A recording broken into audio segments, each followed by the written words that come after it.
Hello everyone, welcome. Starting off with a little bit of improvisation in C major. And we're gonna get into the game here in a second. I need to turn the lights on though. It'd be helpful if people can kind of see me a little bit.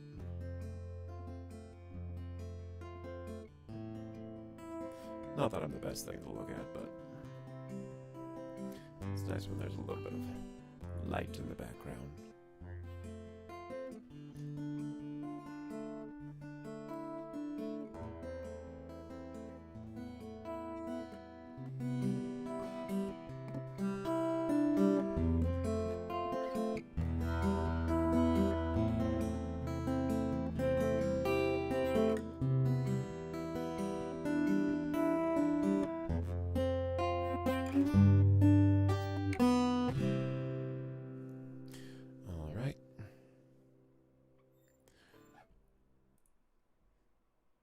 So last we left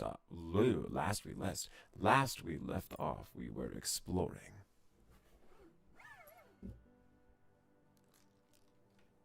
a brand new part of the galaxy. Our ship had previously been pulled into an unknown and unfriendly space. We have made certain friends along the way, but mostly through marriages of convenience as opposed to anything. Despite the lack of support by a major faction, Void Treader has acquired a reputation as a threat to reckon with. We have further interest in your lands. Maybe what do you need?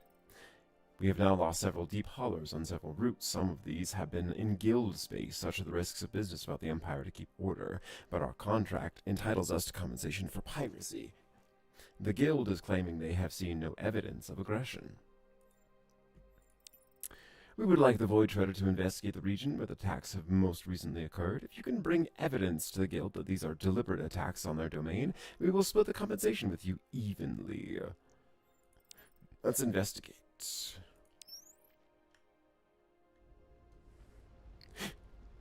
I need to investigate one more planet.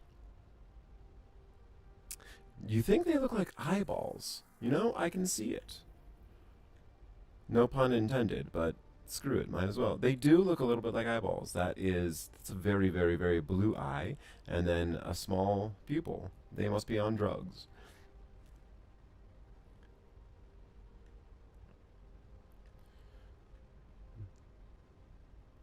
I need to replace these bulkheads here with, like, regular bulkheads. I ran out of titanium when I was last building this ship, so I need to update it as soon as I can. This planet has essentially 55 research points. Converted to the devout. It's also progressed further technologically than previous planets. The team doesn't have an opportunity to investigate further as air defense systems lock onto the lander and Ensign Perks is forced to take evasive actions. So there is, ooh, great. Okay, so I'm going to upgrade one person's skills in engineering because, like, yep. Because I need a couple of planets with engineering skill checks, and I'm tired of doing a piecemeal thing. So right now, Gleese has way more skills than the other folks do, but we're going to use that to our advantage.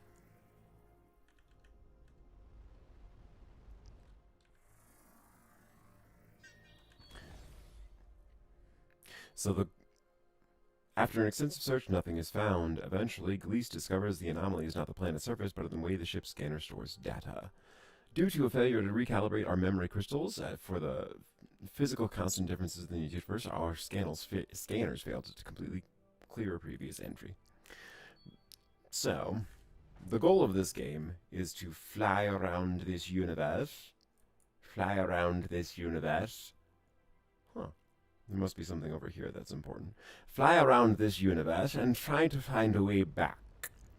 In order to find a way back, we must investigate various old, ancient technologies that were seemingly abandoned. Oh, right. Okay, that's where we needed to go. We needed to go to this place because that was the CXTA hauler spot. So we go here. I think. Wait, what was my mission? I forgot. If we can find evidence of these attacks happening in guild space. Oh, right. Okay, so I have to fly through some guild space, which is going to be flying down south. Let's investigate who this is first.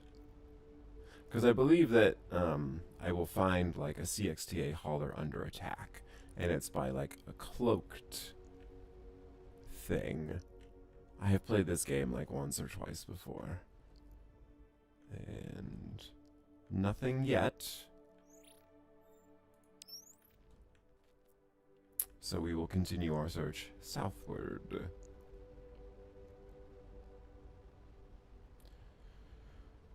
So, in this universe, there are several different races. One of them is a snake-like set of buddies. Another one had the eyes and the mouths, the CXTA folks. There is a guild, which I think are just like robotic things. I'm not entirely sure. There are a dinosaur-like race called the Ermir. There are the Devout, which is a three-eyed bipedal sort of creature. And then a bunch of other stuff that happens to be around. The Second Legion ships are part of the Ermir Empire.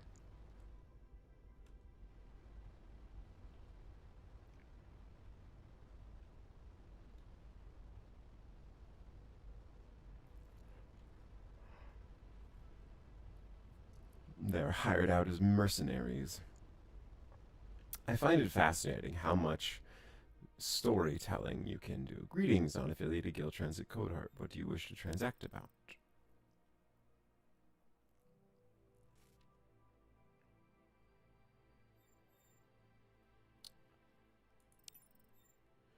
You are being deceived. The CXT use many excuses for lost deliveries, but our investigation agents have reportedly been able to buy these lost goods from CXT pilots.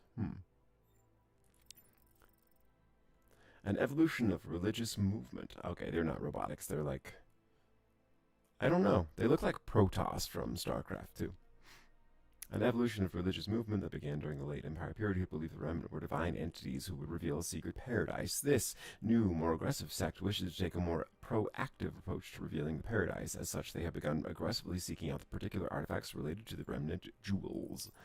In recent years, they have become more aggressive with their outreach. To curtail their conversion of our trade regions, we have been forced to charge increasingly dearly for our transit codes. Why do you sell them all? It's demanded by our charter. We must sell access to our trade region to any faction that has not instigated hostility, hostilities against another guild member. The devout may be wrong in their beliefs, but they are not fools. Is there anything else?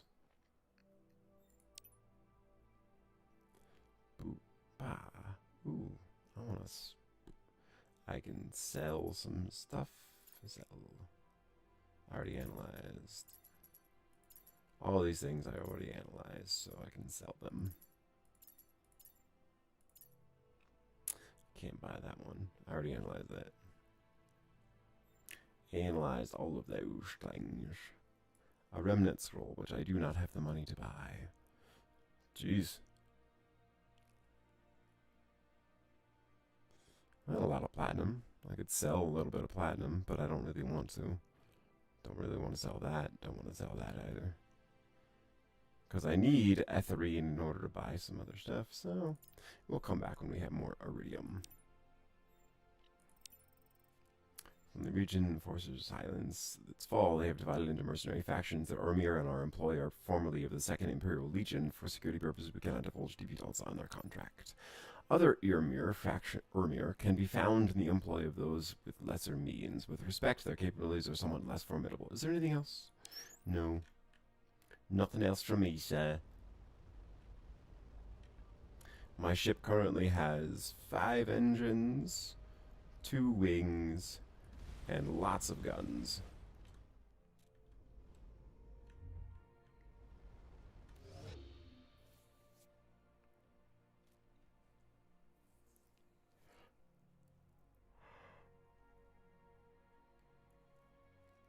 I should be going to one of the planets that I needed an engineering skill check for.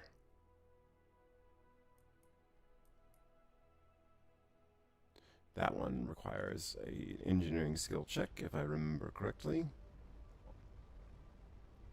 And with 6 extra points allotted, my dude should have a plus 60% chance of winning any roll. So it rolls on skill checks from 0 to, well, from 1 to 99. 0, 1 to 99. If I get a 0, 1 now, should get like plus 60 or plus 50%, depending on how difficult the skill was before.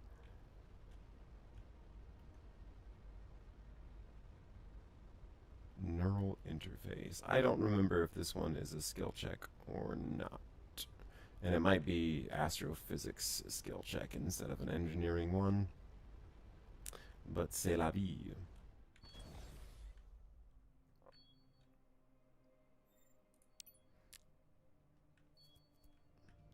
I'll upgrade. So, if you have a game that has a certain amount of content, and the content is kind of like level locked, there should be enough planets around in order to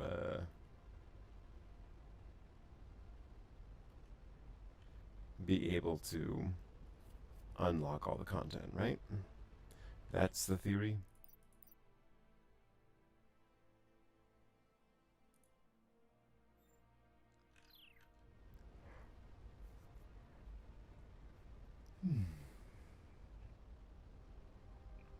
Can't sell anything that you don't need. Can't sell anything that you absolutely need in order to finish a quest. That's good.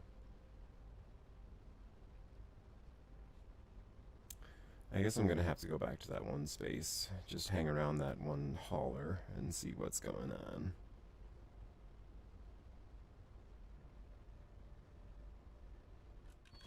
Hopefully it's not bugged. It might be bugged. This is an early access game after all. Okay, plus 40%. This pyramid has slightly less empty chambers. Let's have you try to repair. Good, 97, minus 2 copper. The computers are interesting, composed of small electromagnetic relays. They have a minuscule fraction of the computing power in a single crew member survival suit, but they clearly were manufactured with technology ahead of Starcom's. Once powered up, they begin transmitting a seemingly random sequence of numbers to the external antenna. Field sensors just detected an energy flux in this sector. Oh, okay. So this will let me take this other gate.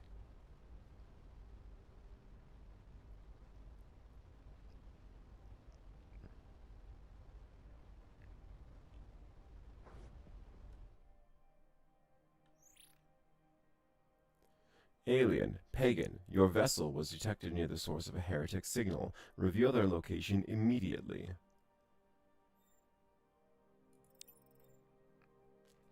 A ship with the same energy signatures was reported investigating sacred artifacts. Disable your weapons and engine systems, and surrender your vessel to be seized and search for heretic artifacts. Hell no, dude. As expected, the pagan refuses help toward the true path, except the remnant blessings. Nah, fuck off.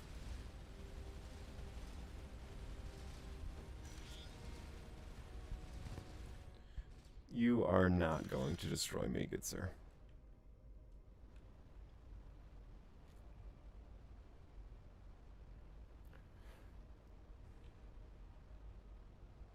Aluminum, copper. Yay! This thing is now active, which means I can go through it and see what lies on the other side. And the eye is opened. And now we have a few more planets to explore. Very cool. Oh, the Kiernan. Please, roll high. Yay!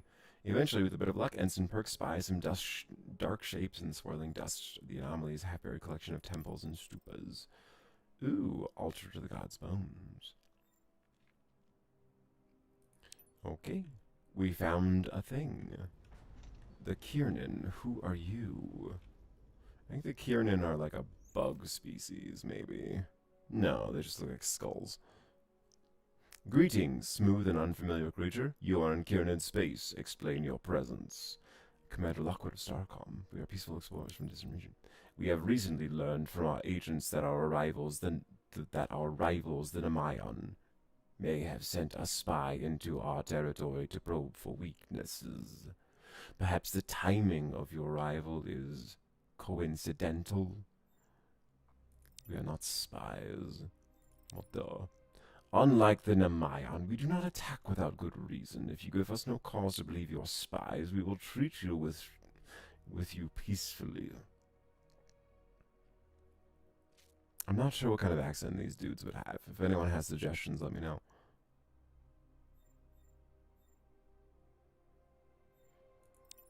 Of course, the academics turned inquisitors of the Empire were at first cracked in the foundations. They have attempted to make converts among us, but our mind is too strong for their superstitions. Your questions reveal much about you. Your species must have only just reached the stars, not to the common history. Be careful not to display your ignorance too openly. You will be taken advantage of. They claim to pursue peaceful shared space, but in a shared space they maneuver strategically to control vital resources. Then they threaten these resources unless their cohabitors acquiesce to their demands. If we not keep them out, they eventually seize all. Who are you that your culture does not have many stories about them? They are the remaining artifacts of the great fallen empire. Now the empire is gone, her vassals jealously protect their gateways and other artifacts of power. For eons, the empire kept peace within the civilized regions. Their technologies were like sorcery to the young worlds. When the empire fell, for reasons that are as mysterious as their artifacts, now its former vassals fight over its remains. Indeed. No. I want to scan. I don't want to talk to you. Let's check it out. Let's check it out. The planet pockmarked the ruins of pre-industrialized civilization that appears to have died out due to natural changes in their sun's energy output. What is interesting is that the culture shows signs of irregular alien contact and even trade, but did not progress beyond a late Bronze Age equivalent. Most surviving textual fragments that tell a typical history mixed with folktale. Ensign Triton notes one interesting example. The gods dropped their swords and left their chariots and headed at once for the sunken islands. When a caravan of merchants came upon these, they were astounded by what they found. To the tribes that were upon the chariots, they went upon the chariots and told them, "Look, we are gods, fear us and worship us." The tribes knew only gods could wield these weapons. They knew gods spoiled their worshippers and rained fire on the doubters. The god emperors ruled for an eon until they had forgotten they were not gods. The language uses markers reserved for external actors. This may be their interpretation of events relayed to them by an alien race. Here's the trouble with sometimes people think they have ultimate power and they're just kind of being dicks.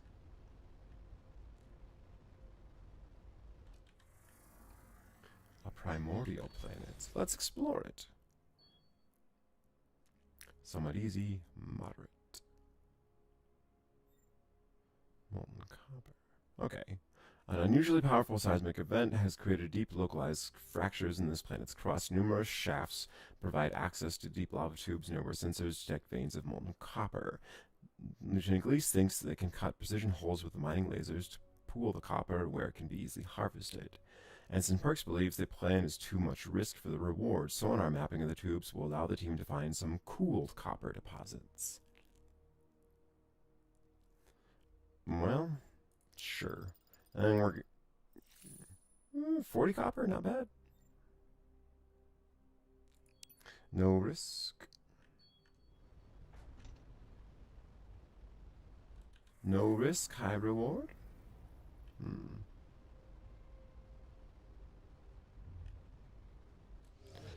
And we fly along in space. So, this is currently the Icarus build of the game. And, who are you? Your species? your species and ship markings are unfamiliar to us. I think that's too deep. You're in Nemayan space. Explain your intentions. I'm Commander Lockwood of Starcom. We're on a peaceful exploration mission from a distant region. Peaceful words may belie sinister intent. What is your disposition toward the Kiernan herd? It is clear from the pre-translation matrix that the Nemayan are not positively dispossessed toward the Kiernan.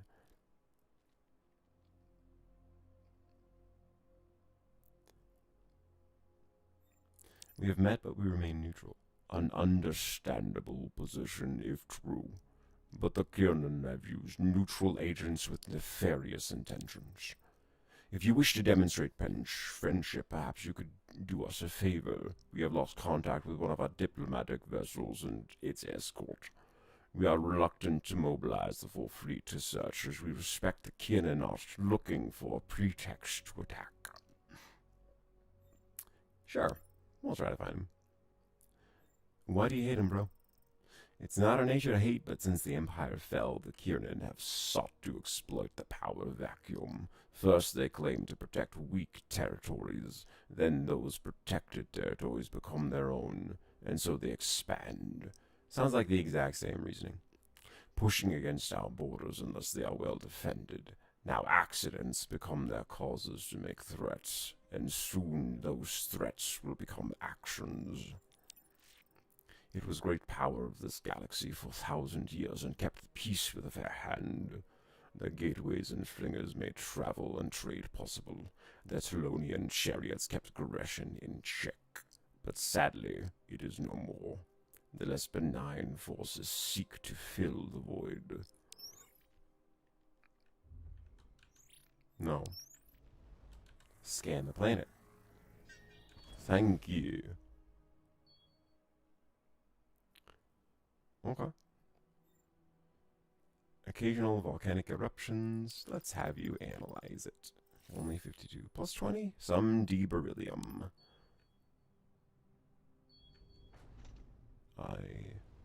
Oy, a color.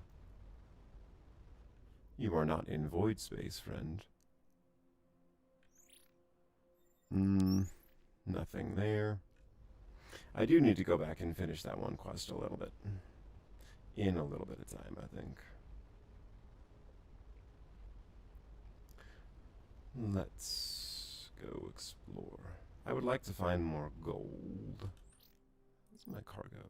Oh, I need to analyze that, huh? At 12 gold. Interlocking gears. Cool. An ocean planet. Hey, iridium. In the lee of partially submerged fallen empire structure is a small island chain. The chain was created by a meteor impact millennia ago, which left modest iridium deposits in the shallows, the source of the anomaly signal. The islands themselves, are covered in lush fallen empire flora. A few patches near the shoreline have shed their foliage. Ensign Ray excitedly scrapes some material from the bare plant's exterior into a hazardous sample container. So the imperial flora blight. We can research it. Parasite has evolved to use iridium as a catalyst to break down the plant's hardy xylem for digestion. This parasite is the perfect quantity for the aquarium colony. It can break down, but requires iridium so it can be kept in check. We need to tweak its genetic code for the colony's biosphere. I need some more information on fallen empire flora, though. The Gorier might have that. Or the Nemayan might have that. I mean, I did find it near the Nemayan. Evidence we've seen, I'm convinced that these buildings were very dynamic, capable of adjusting not only their contents, but layout according to the inhabitants' wishes. No? Okay, so you don't have anything to say. So many ships. Let's fly around you. Nope. So I need a little bit more information on... check it out. The entire planet is a nearly homogeneous biome of grassland and sparse glades. The only large fauna are large herds of roving horned ungulates. Hoofed creatures, ungulates. There are a number of automated monitoring stations that appear to be studying these creatures. The team is able to capture several of these creatures for study with some difficulty. The antennae seem to form as part of these creatures' natural growth. This is an unusual example of an evolutionary radio network. Their physiology is unusual for a number of reasons. Perhaps the most striking is that all have a complex network of metallic fibers interwoven with their central nervous systems and horns. They have been implanted with transmitters, presumably to aid in their monitoring. Interesting. Let's get some strange research.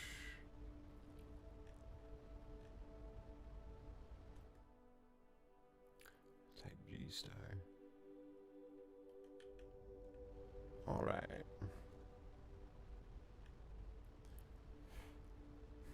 I would also like to find some more trading partners so that I can speed up my engine a little bit. Or speed up my ship a little bit. I mean, I could add 2 more small engines on the outside here. Actually, I may not be able to because I think I have reached the maximum hull size and I need more. I need some more materials to actually build a bigger hull size. But, let's see. Yeah, I could research more hulls. Like 15 more hexes.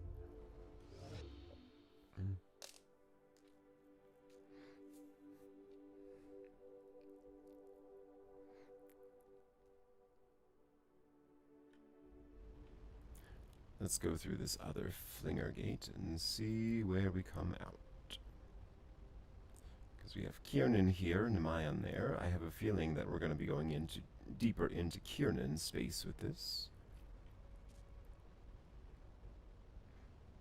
Plus a planet that we have not actually put the detection powers to yet. So that is an exciting opportunity for something.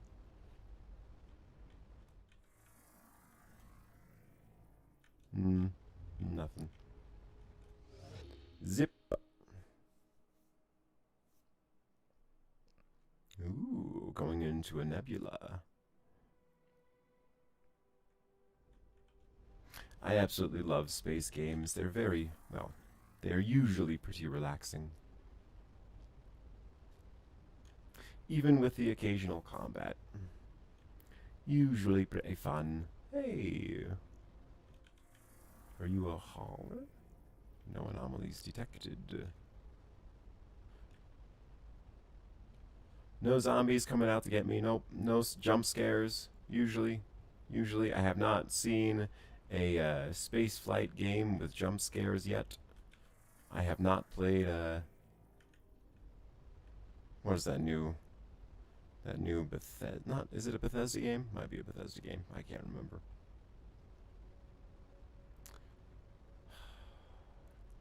Starfield. I have not played Starfield yet. I don't know if I really plan to. It seems like a lot. A greenhouse.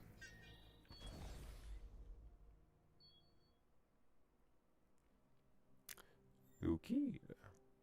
The scanner indicates multiple anomalies scattered widely over the planet's surface. The team picks one and lands in a nearby open field. The reading is indistinct and there's nothing obviously unusual. Several team members report a vague sense of unease and anxiety. Sweet. Plus 40. Analysis of the ley line shows that they are a result of a low-frequency EM field that produces a sympathetic resonance in a wide range of nervous systems. Why remains a mystery. As the team searches, their complaints of unease and disorientation increase. Just as they're about to abort, Ensign Kepler makes an interesting comment. There are slight variations in the background EM, electromagnetic radiation. These variations would be dismissed as statistical noise, except they seem to correspond to invisible lines on the planet's surface, which they jokingly call ley lines.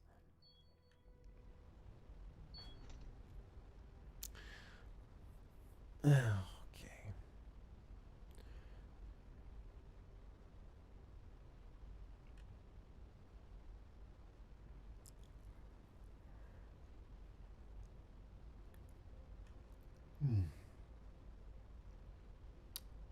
I do want my ship to go faster. I know there's a couple more engineering planet checkpoints that I can go to.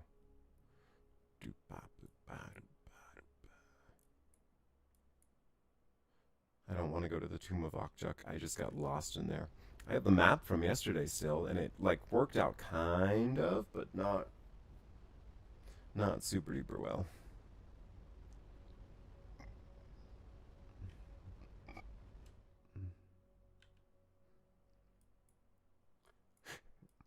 Excuse me.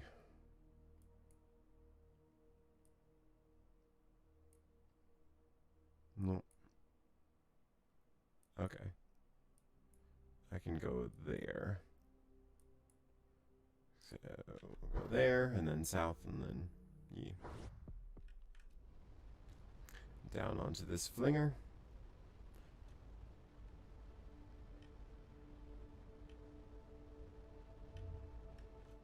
Zip.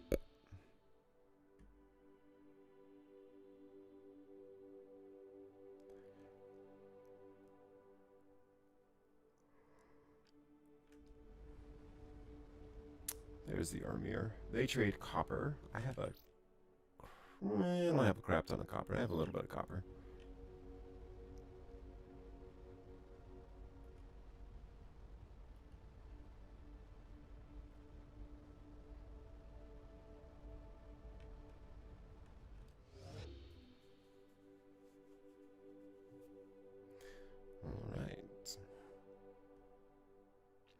Hopefully we get a good roll on this one. I need to stop saying that, because whenever I say that, the game is like, ha ha, screw you.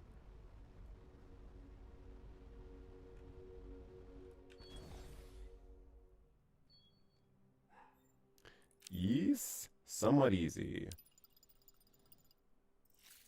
55%. Are you freaking kidding me? Boo. I think they might have a better shot at taking some time to consider the problem. Sure.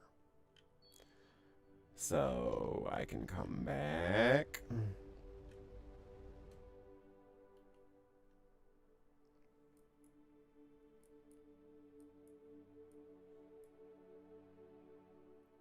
Gentle gas giants.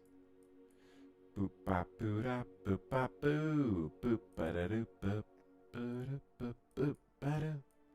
Do do do do ba do. Ba do boop boo da boop. Ba do boop boop. Ba do boo do. Oh yeah. I guess I need to go. I don't need to. Go to the trade guild. Okay, let's go up one.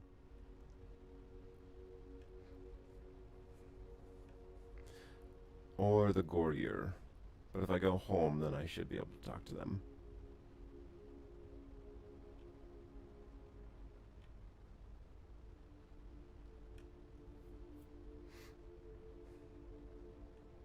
It's also just it's a time bummer.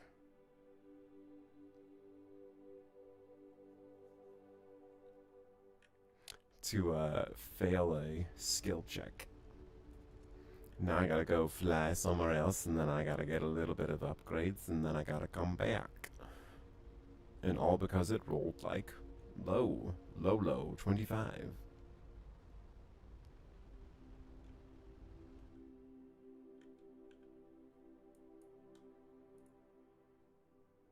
Need to go back up there at some point. Go back up there after I upgrade. Yes, that is who I wanted to talk to. Hello, Gorrier friends.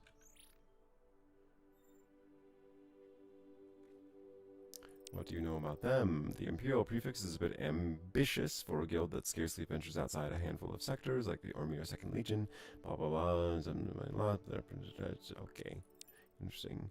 They charge much for mundane knowledge, but fail to see the value of our free advice. Doing business with the devout will cost them everything. What do you know about them? It is a myth associated with the fall of the Empire. Where did you encounter that phrase? There are wrecks of massive vessels whose hulls can scarcely be scratched with the most powerful weapons, called the chariots of the remnants. While these wrecks are real, the myth is that the Empire had their own intact chariot.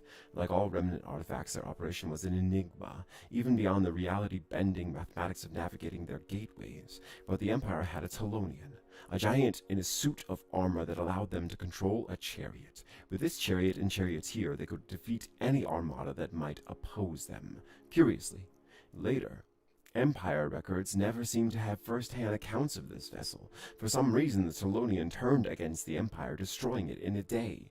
The Telonian died, and its armor torn asunder and scattered. The evidence against this absurd scenario is overwhelming. The Empire certainly took years, if not centuries, to fall from its peak. A more plausible scenario is they or one of their guilds invented the story to enhance their formidable image. The Empire collapsed from a more prosaic, internal power struggle, exacerbated by the independent civilizations and the rise of the devout movement. During the Internecine, the trade guild expanded on the myth to create a market for Telonian trinkets, which, for a time, were considered a very fashionable way to ostentatiously demonstrate great wealth. This narrative is being framed in a way to trivialize the value of these Telonian trinkets, despite the Gorrier having expressed considerable interest in remnant-related artifacts. Do you have anything to trade? No, I don't want to trade anything. Alright, thanks, buddy. Let's go upgrade our ship a little bit. Well, actually, I might want to trade them for gold. Lieutenant Milton, some more resources came through. Got plenty of silver. Improved. It's the same, just different. It looks like it was manufactured in a similar facility as the factory you discovered, but, well, a more advanced design. Probably who or whatever is responsible for these drones is learning how to improve them. This is speculation, but the factory you found is certainly capable of making much more advanced ships, unless the drone maker has, for some reason, been deliberately making suboptimal drones. The factory was not their own. Or rather, factories, plural, since the factory shutdown was making the alpha version. Yeah, I'm almost capped, so we're going to have to research this, which will give me 15 more hexes, and I can build 70, I believe.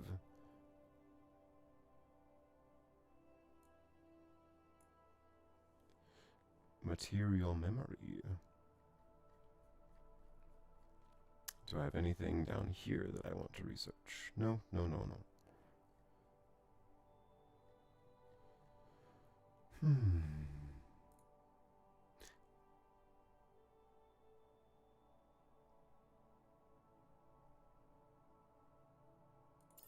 Sure.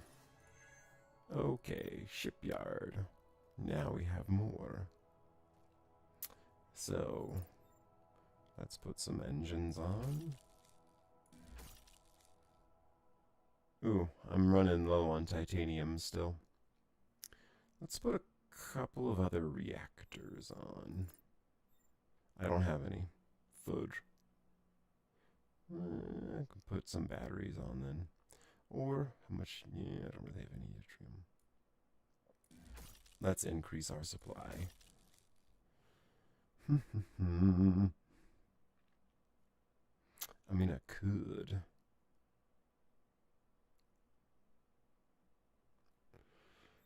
Let's exit for now.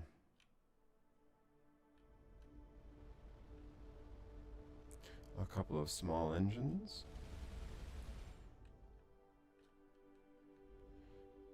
Yeah, because I don't have any kyberlite. Okay, so I should be able to go back there. Go through the gate. Oh my gosh, Burger King has the best fries. I don't care what you say. Well, I do care what you say, because you're important to me. But, I think that a Burger King pickup would be fantastic. I think that sounds good. Something that has like a double burger patty would be also pretty amazing.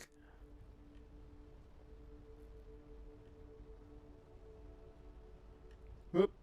Don't run into the sun. That's a bad idea.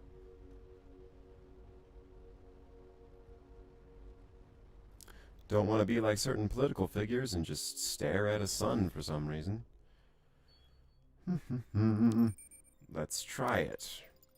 Please roll high. Yay! Finally! Okay. After very careful analysis and modeling, Lieutenant Gleese realizes that adding a very small continuous charge to the pylon collectors would stop the catalyst stripping caused by the planet's atmosphere. The colonists are delighted as thanks they offer the team some ingots of iridium they had refined from the sand. And we have helped that particular planet stave off horrible, horrible death.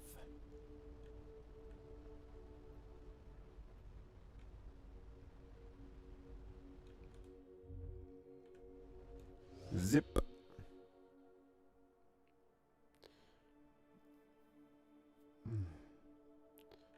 And now we fly to the warp gate.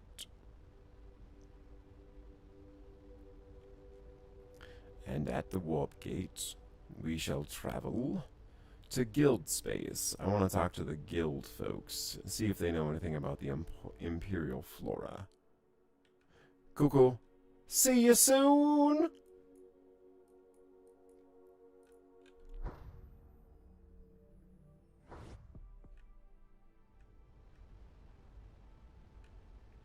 Guild trader. Talk to me.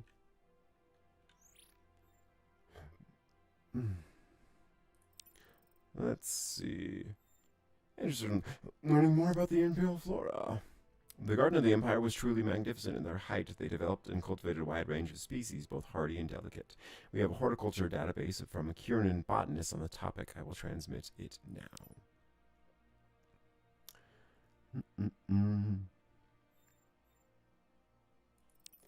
Our business dealings are done in the strictest confidence. We can disclose that one of our vessels detected a brief Nemayon distress beacon recently. Where? Near a remnant gateway. It is not near any trade routes or colonies, as we offer its equation for almost nothing, just 2 iridium. Sure. Won't buy it. We have purchased a database on engineers, on Empire and their genetics.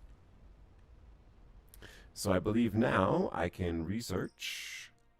Yep, conduct research, modify the things, and then I can bring that modification. Whoops. We're going to use those coordinates soon-ish. Sariano. We're going to do research. Boop bop on the Imperial Blight. New life form can clear the Imperial flora from the colony and release nutrients. Then they'll be able to grow their own food stocks. We are traveling around the world. Whoa, we got some more pins. Uh-oh. Shoot. Let's go, let's go, let's go, let's go help. Oh my goodness. I might need some defense systems.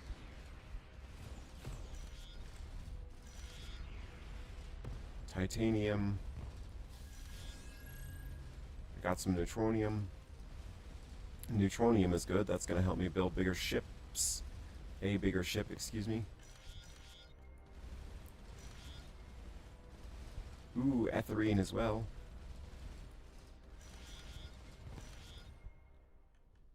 Thank you. Appreciate your services. Yo, they just came out of nowhere, man. Okay. Yeah, so we're gonna go there. Whoop. Head on to the planet.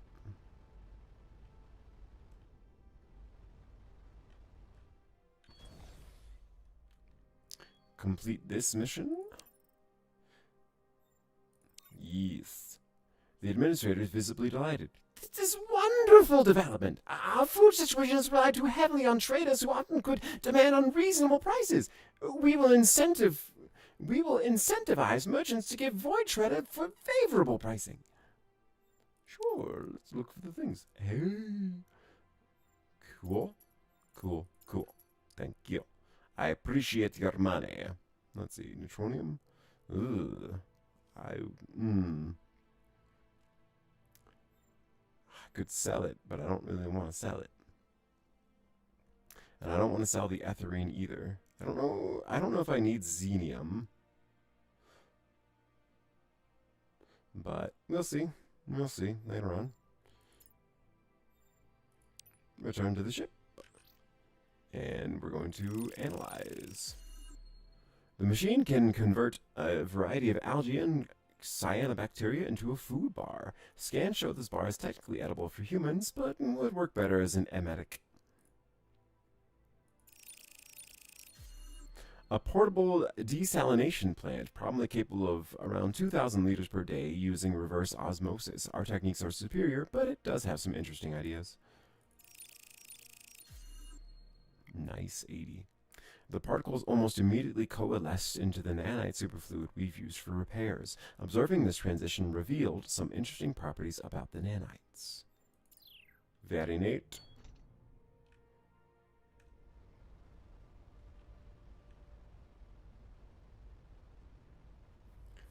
Okay, I want to go back up to that one space and see if I can... Now we're making a little bit of progress. Oh, that's way outside of guild space.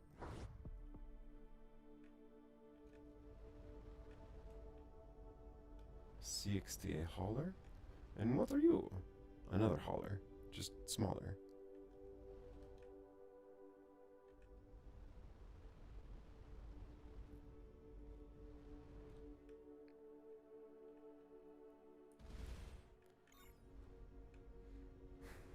Crews ready for battle stations? Let's fly out to this one. Maybe they're having issues. Who knows?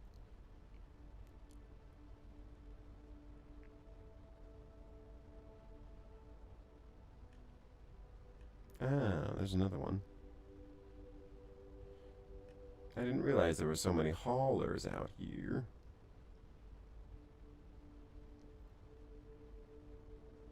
Kind of going from one to the next to the next.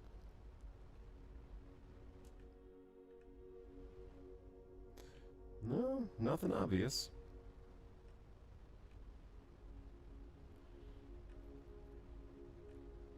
Perhaps it is bugged. There's nothing cloaked. I don't see anything.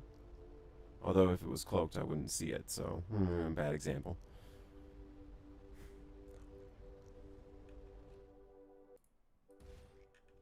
I forgot to start recording myself. Oops.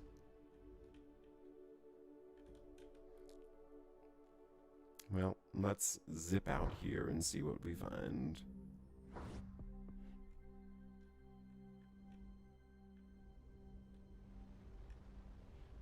I need some more gold. No anomalies.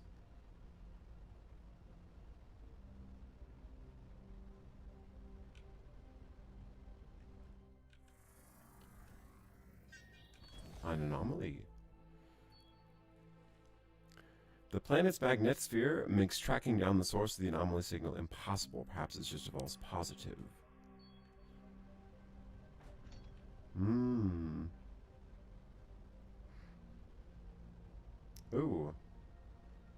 There's a ship.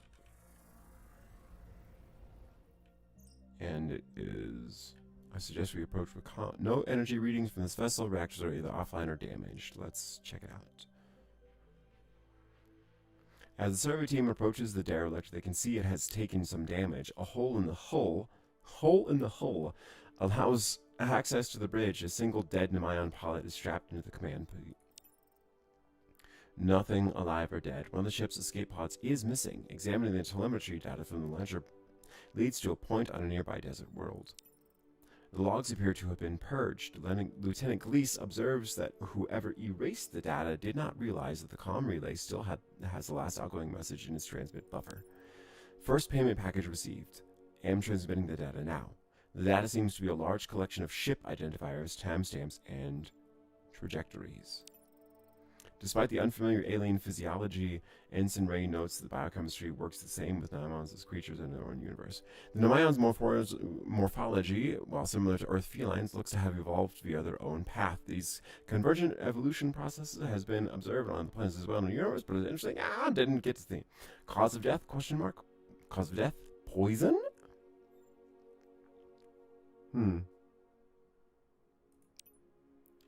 Interesting.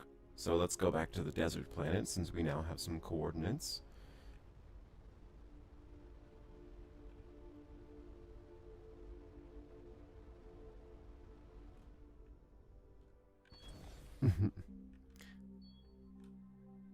Using the telemetry data, the team is able to locate a small escape pod partially buried on this otherwise barren desert world. Scans show signs of life in a nearby cave. The team approaches the cave with caution. Inside, they find a gaunt Nemayon surrounded by a disorganized array of crates and survival equipment. She eyes the survey team with suspicion and hunger. I am diplomat Nasajari of the Nemayon. Who are you? The team identifies themselves as Starcom representatives and provide the diplomat with a communication feed to Void Treader. What happened to your ship? We were on a goodwill mission, trying to improve relations with the Kianans, and they attacked us. I was able to escape, but they destroyed my ship and one of our escorts. Something's not adding up. The Nemayon didn't mention any goodwill mission.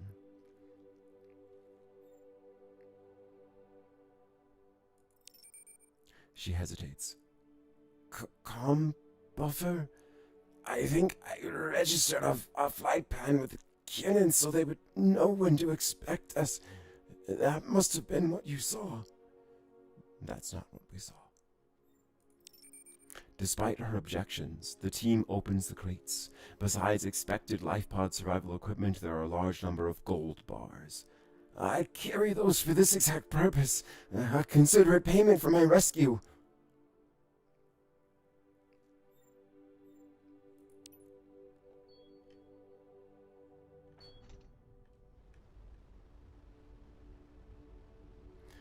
Something don't add up.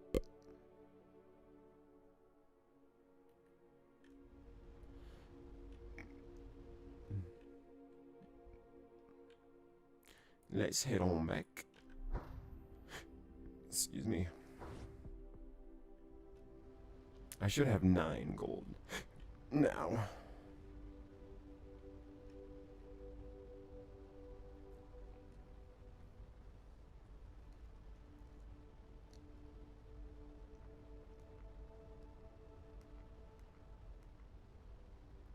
And the resources in this game are used simply for trading or for building up your ship. So, if you have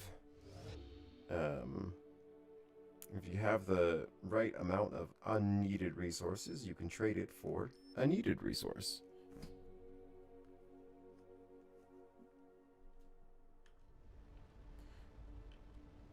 Let's go back over to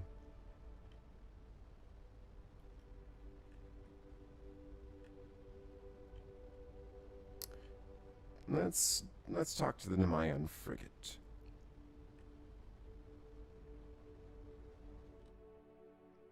Or the home base.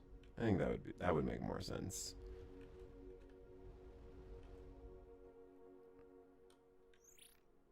We found a single survivor from your missing vessels.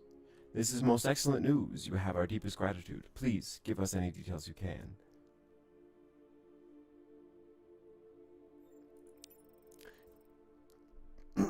This is most shocking. And Asajari will face a tribunal for this. With the evidence from her logs, even her family will not be able to protect her. We're most grateful what you've uncovered this deception. If she had been successful, it would have given the Kianans a crippling advantage. I implore you not to reveal this information to the Kianan. They will certainly use it as propaganda against us. Is there anything we can help you with? Give me information. There's been renewed interest in these wonders from several parties. We are, of course, familiar with the great gateways, but know little about their rumored structures. Our intelligence officers report that Kiernan recently purchased information regarding the location of a fallen Empire lab. The lab had been researching remnant artifacts, specifically something called a Star Lance. Our agent would not verify the accuracy of the information, but did capture the coordinates. I will transmit these details to your vessel. Cool.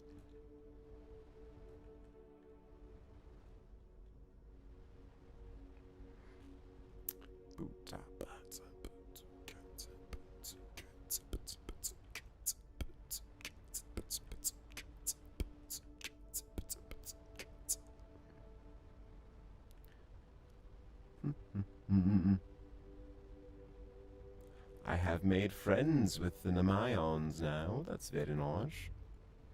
Zip!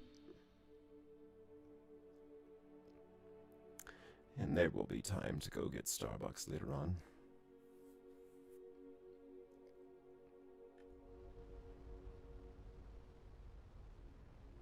There's a ship. I can talk to the Kiernan.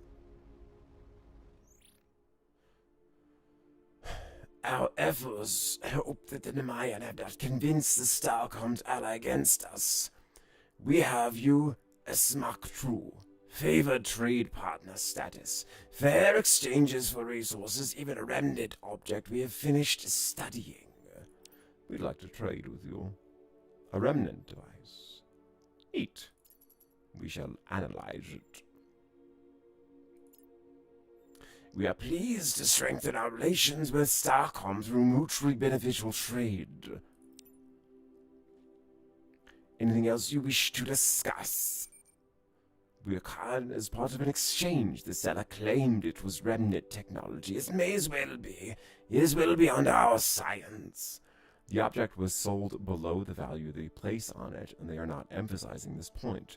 They are about to make a request that is very important to them. Perhaps you would be willing to help us as well. Conflict has been imminent between us and the Nemaeon. We wish to avoid a full war, but the distrust we have for them is mutual. We have entreated their ships, but with no effect. We suspect their military does not want peace, and our offers do not reach the higher echelons. You may have more success if you present our treaty offer at their home world. War may be averted. This we do not know, but we have obtained the coordinate equation of a gateway that trade ships use. It may be near there. We will make the effort. Oops. Trade with me. Give me some gold, bro.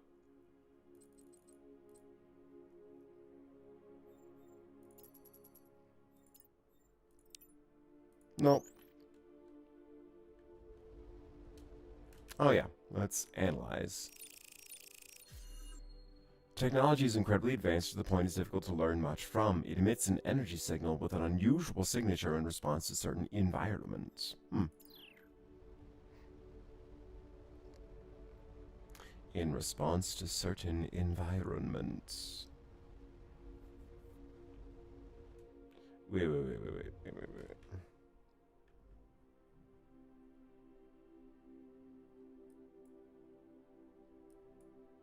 What's this now? Yeah, let's go that way.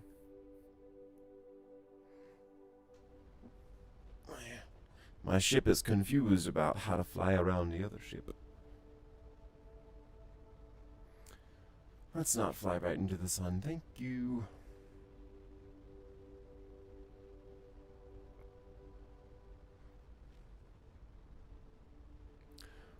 Autopilot.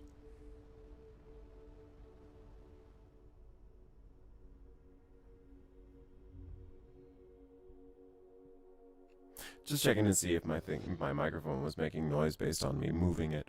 It did not.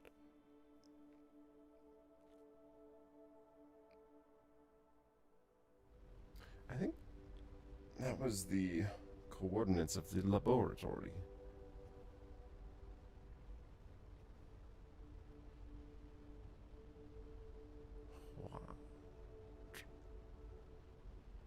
Kiernan and a hauler. I got a decent distance to fly. That's why I wanted to buy more gold. I wanted to get a better engine set up. So slow. I have 3 Mark II engines. Based on our observation of the nanite transition that occurred when analyzing the Imperial container, we can now research nanite efficiency. I'm not sure what that means, but that sounds nice. More efficiency from the small things. I see a lot of Kiernan lances. Or little ships. Let's just go around them. Oh, there's a key in an outpost.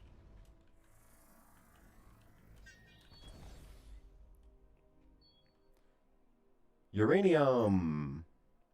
On rare occasions, uranium ore from a meteorite is deposited on planet's surface. Here, we were able to detect it because the small amount of heat it generated produced an unusual melting pattern in the nitrogen. Cool. Not only did I get some uranium, I also picked up some research points. Research points are good.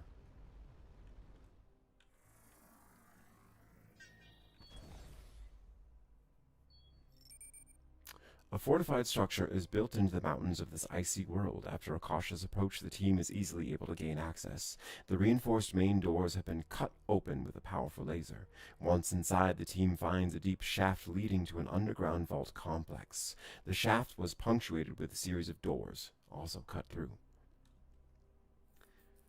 Ensign Triton, Xenoculture Insight. This structure is very old, early in the so-called Fallen Empire era. The lowest level is Chaos. From what remains, the team guesses this was some kind of research facility. Most of the equipment has been removed, but in a side chamber that the Universal Translator identifies as secondary containment, the team finds an intact object, a quantum container. We analyze it and get some points. The container is empty, but is in itself a marvel of engineering. When closed, nothing could escape, not even information. Unfortunately, opening the container permanently compromised the seal.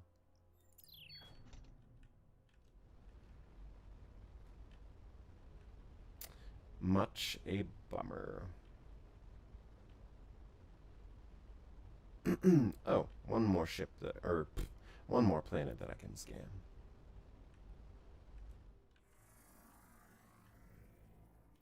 And nothing of research value possible. Boo-da boo-da boo-doo, ba-ba-ba-da-boo.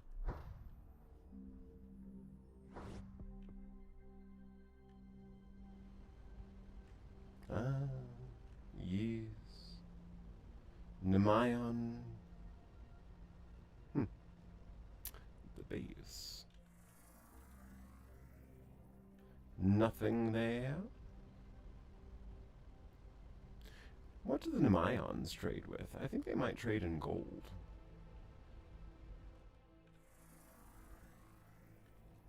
No anomalies? State your request. Ooh. This is a planet. A very nice looking planet. It's an oceanic one? Okay. Very easy. This moist planet is mirroring the early genesis of life on Earth. Some very simple single-celled organisms are aggressively converting the anaerobic atmosphere into an oxygen-rich one. The lander skims along the water to various sites where Ensign Ray takes samples and conducts analysis. Some of these simple organisms have a prototype membrane, revealing a novel evolutionary path.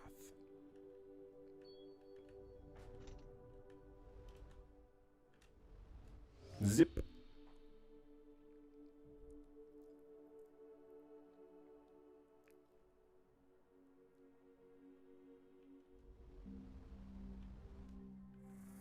What have we here?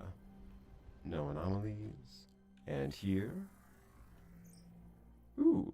Due to an unusual crystalline structure, the methane that covers the surface of this planet is stable at negative 110 degrees Celsius, which may not sound that hot, but for frozen methane, it's quite toasty. We have a yellow star, much like our sun. We have a desert planet, probably. Or a rocky planet. Nope, desert. And something to scan, yes? Ooh. Let's try to collect some uranium. On approach, the lander instruments detected elevated radiation readings. Once on the ground, the reason is obvious. It's a recently abandoned uranium mine. The absent miners were using a novel but dangerous technique, taking advantage of the natural geology. They pumped nitric acid into underground caves, dense pockets of uranium. Ooh. Okay. Yikes.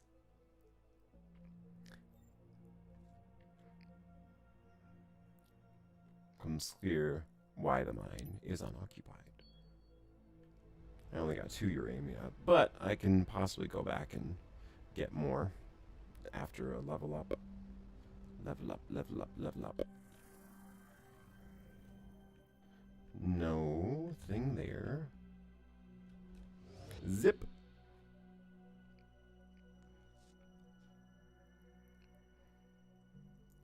Zippity-doo-dah, zippity-day.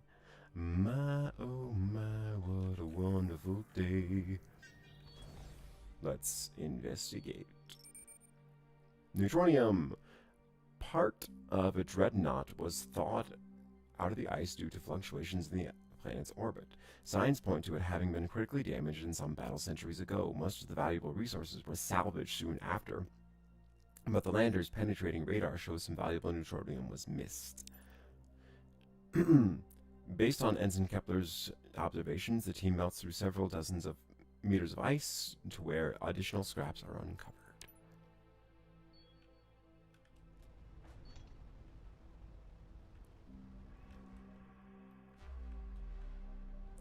Yeah. Astrophysics.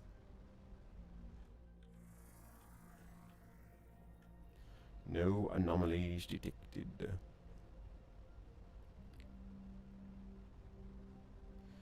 Lunar, which means a moon.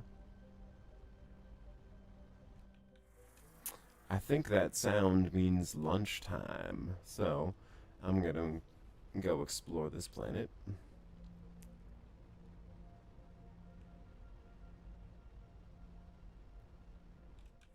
A rocky one. Has no anomalies, really. Okay. Ah.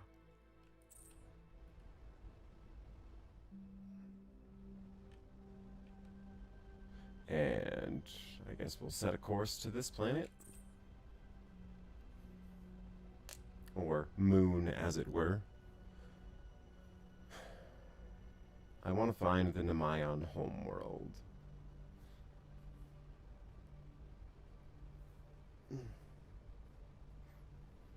As I scratch the surface of my head. Hey, a terrestrial planet.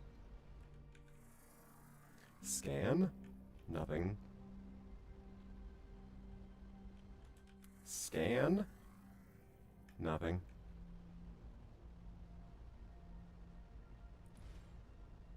The last one.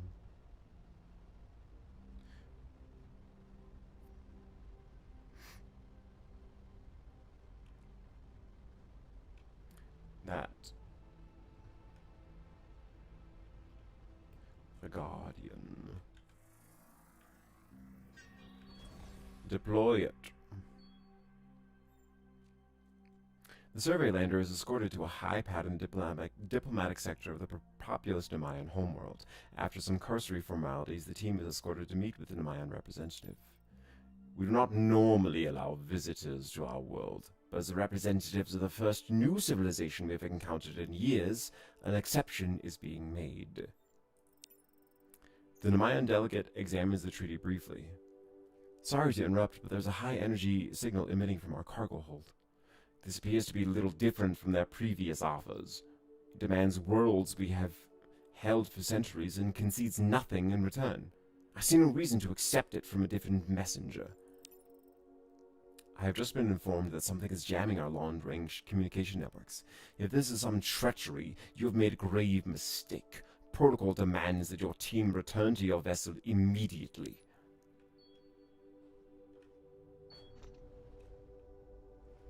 Yo, that's not fair.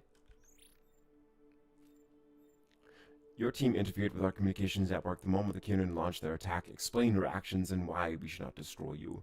I have identified the source of the signals and detected was coming from the remnant artifact that was in our cargo hold. The Kiernan sold us an artifact they must have used to disable our communication. No method is beneath the Kiernan if it achieves their aims. That is certainly something the Kiernan might do, as is having our agents claim they were deceived so they might attack us from fore and aft. If you truly were deceived, prove it by helping us dispatch the Kiernan from our space. That is something the agents surely would not do. We will help you defeat the Kiernan.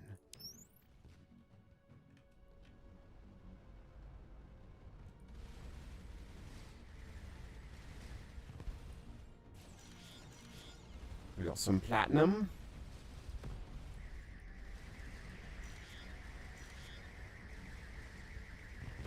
Yikes. We got a focusing lens. Analyze it. Cool. Let's save. And then we'll go to be right back.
Alright, we're going to be playing some music here.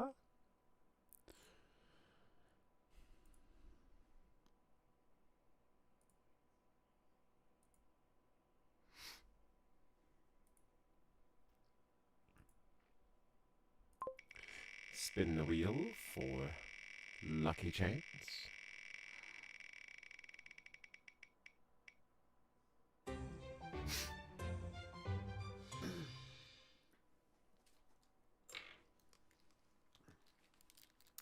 This is a song by a progressive rock band named Riverside.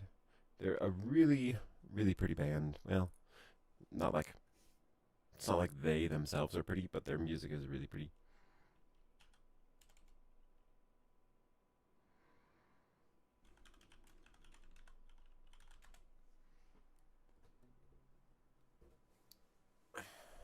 Time signature of the song is 6/8, I believe. Might be 12/8.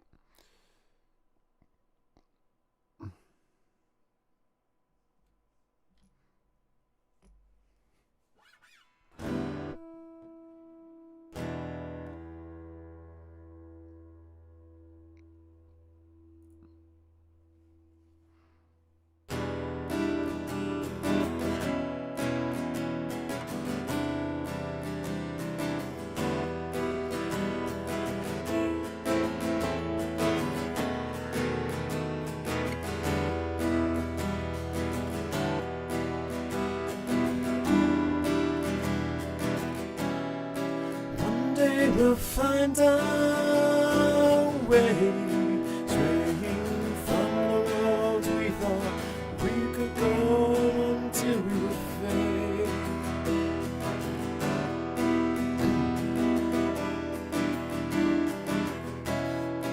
One day we'll find our way, straying from the road we thought we could go until we would fade. Traveling across the fallen earth and the foreign lands we survived, to believe that this is not the end, this is not the time. Moving unseen beyond, shadows are waiting for a star we can follow.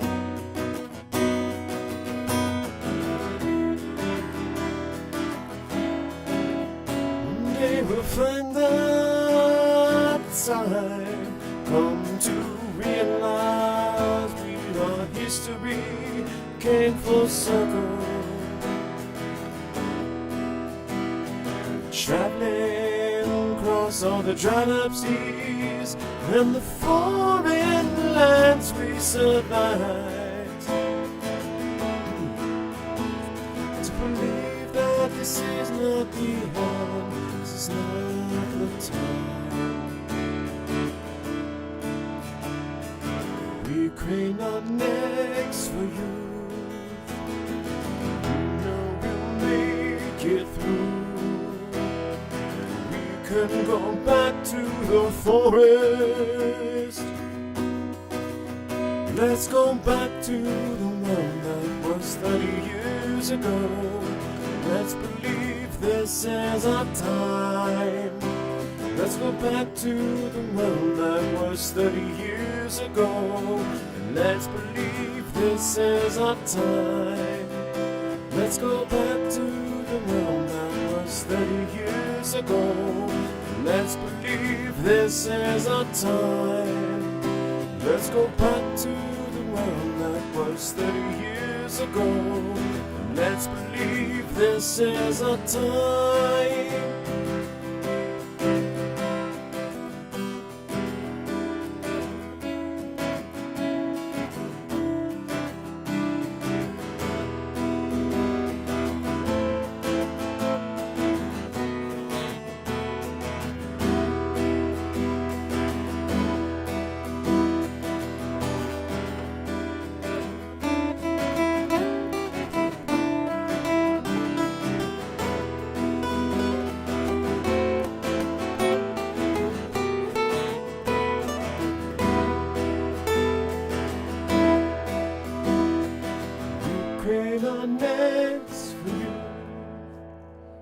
Oh, I think I missed some lyrics. That's okay.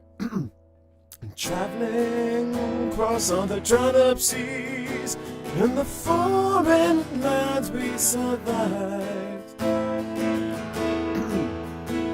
To believe that this is not the end, this is not the time. We crane our necks for you. We know we'll make it through. We can go back to the forest. Let's go back to the realm that was 30 years ago. Let's believe this as our time. Let's go back to the world that was 30 years ago. Let's believe this as our time. Let's go back to the world that was 30 years ago. Let's believe this as our time. Let's go back to the world that was 30 years ago. Let's believe this as our time.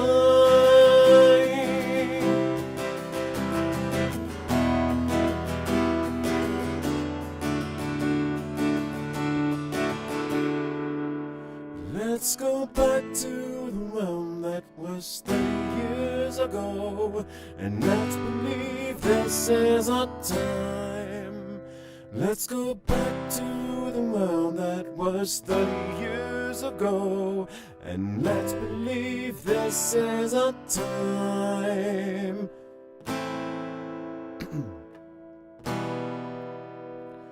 And let's believe this, let's believe this is our time.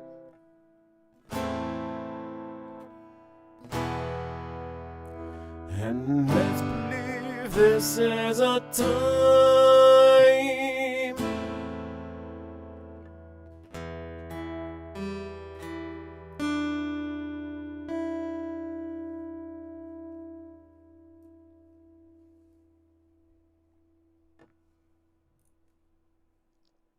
Let's do one more song.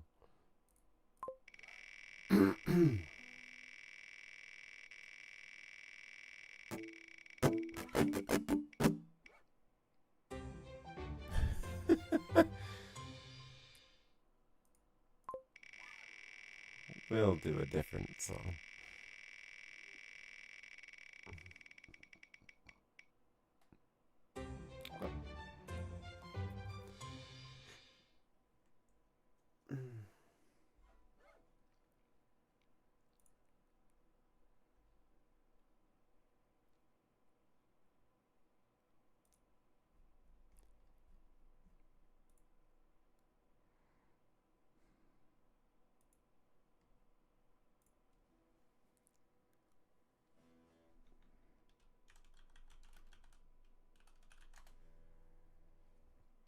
Okay.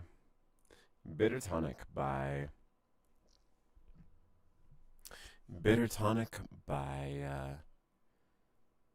King's Elliot. Yeah, that's true. Wichita is pretty cold in that time.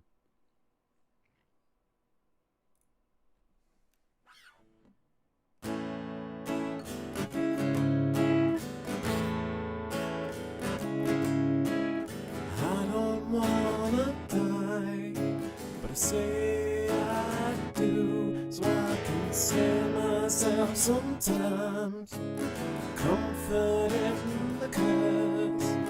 Maybe I believe that something I deserve from my way to hell. Mirror in my bedroom, I couldn't stop myself. Even if I had to, everybody knows I'll end up broken hearted. Everybody sees it, but I don't. Oh, you know, need your help, 'cause it's so damn hard to hide. But I never wanted, 'cause the bit I tonic is mine. Chaos in my chords. Always wanna taste the poison first. Cause I'm the fool falling on my sword. Waking up to fight another fruitless war. Found my way to hell. Mirror in my bedroom. Couldn't stop myself, even if I had to. Everybody knows I'll end up broken hearted. Everybody sees it, but I don't. Oh, you know, need your help, cause it's so damn hard to hide. But I never wanted, cause the bitter tonic is mine, mine, mine. It's all mine. It's all mine. All mine. All mine. It's all mine. Everybody knows I'll end up broken hearted. Everybody sees it, but I don't. Oh, you know, need your help, cause it's so damn hard to hide. But never wanted, cause the bitter tonic is mine, mine. But never wanted, cause that bitter tonic, it's mine.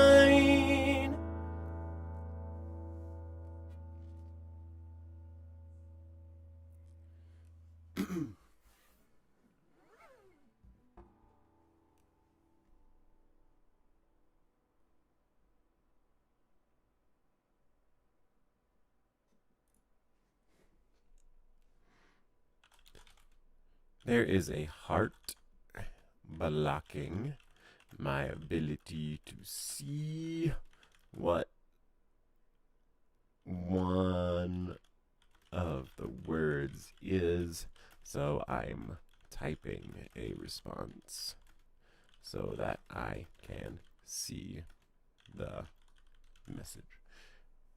Do pop, there we go. But since we'll probably be moving in March, November? Yeah, November might be nice. I mean, like, I imagine that, like, my workplace will be shut down during Thanksgiving, so that would be, like, the easiest time to go, but that would also be the most difficult time to go because, like, I don't want to piss off my family, right? Be like, hey, by the way, I'm not going to be here for Christmas. I'm going off to where my grandmother used to live for Christmas. That seems insensitive somehow.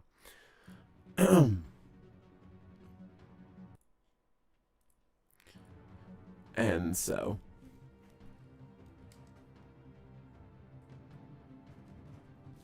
of course holidays are excluded.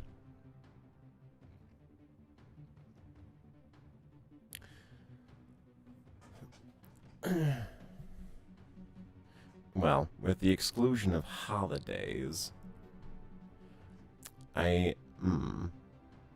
tough to say.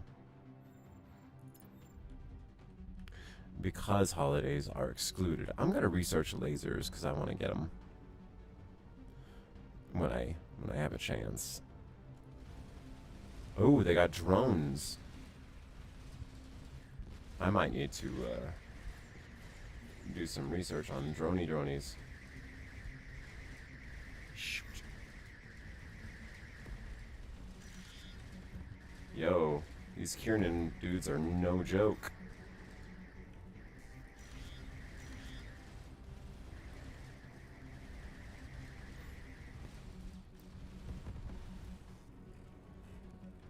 Ooh, we got some nanite repairs. I need to go grab those.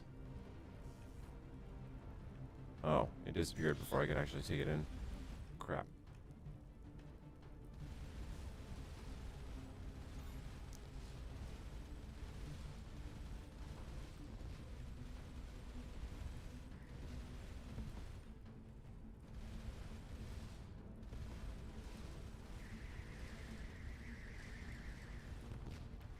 Scheisse. My ship is falling apart.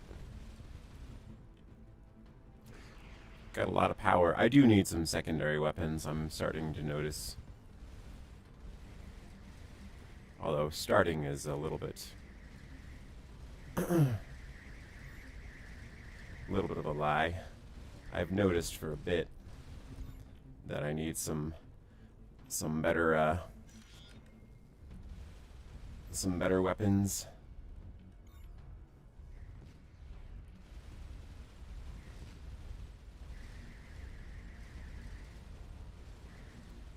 Get out of my way.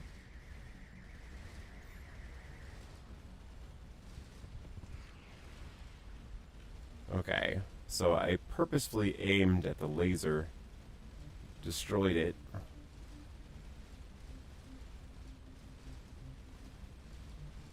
And this ship is taking a lot of time to bring down.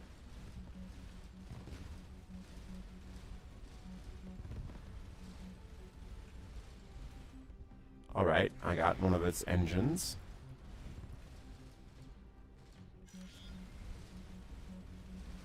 Let's see if we can take out more engines. Uh-oh, more lasers. I need to get, like, better armor or something.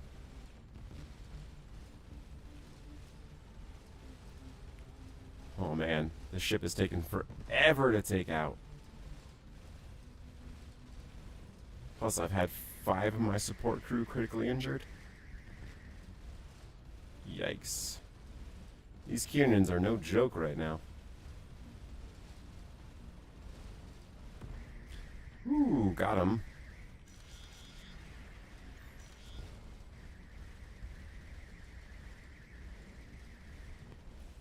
Alright. Oof. That was a big battle. Let's take our battle stations again. Repair up. Definitely need to get home. Let's see. I mean, like, maybe early November would be a thing that would work then. Because that avoids, like, holiday time and should still be within the window.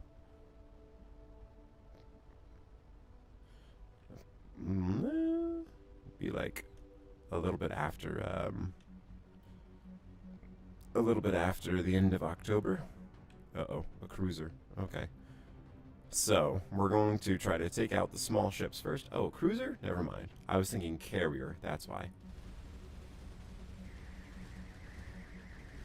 Is that gold? I want that gold. Or... hell yeah, it's gold.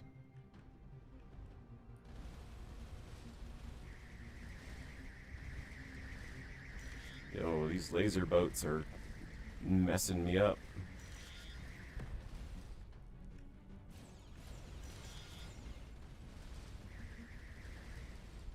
Alright, I took out their lasers. Took out the full-on ship.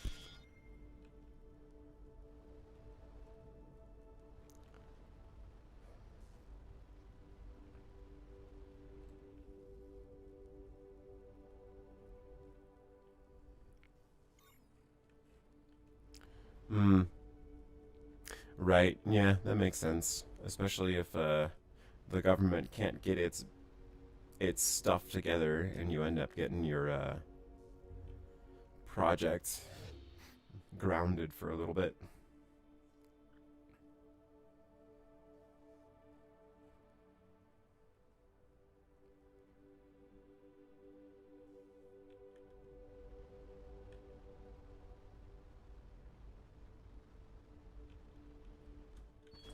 Right, this was the uranium. Can't do that yet.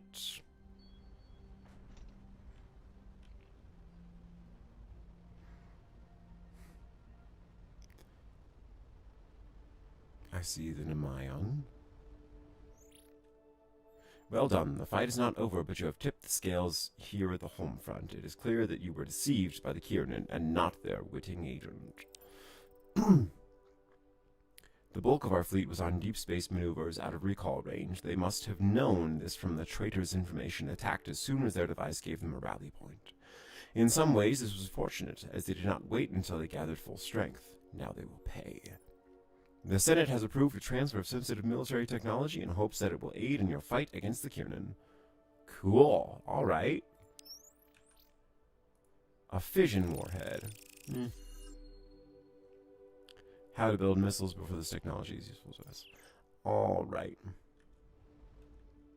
So, question. Would you like me to research lasers or missiles?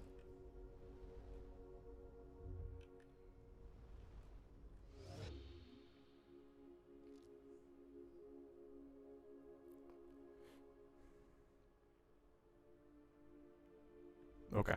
See, I was thinking the same thing, but I wanted that little bit of confirmation.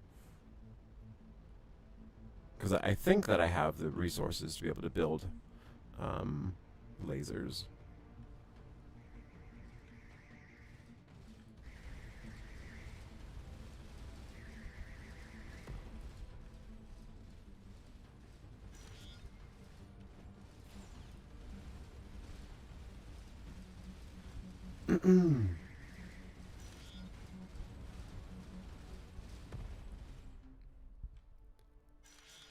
Platinum.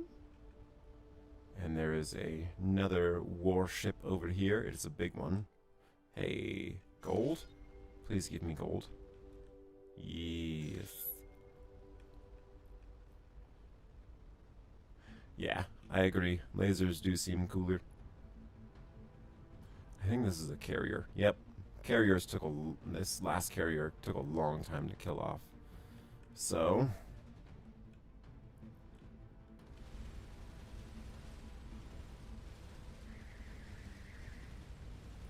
okay. Was able to destroy the laser point. Laser point.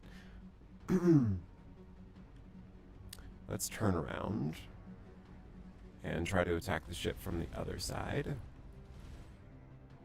because that's where the other laser is.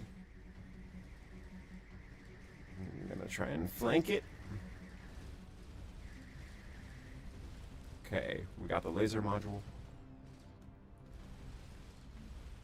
Let's destroy the drone if we can.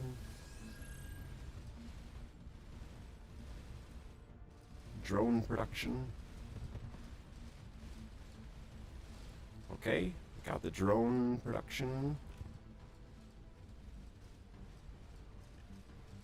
Now this ship is basically just nothing.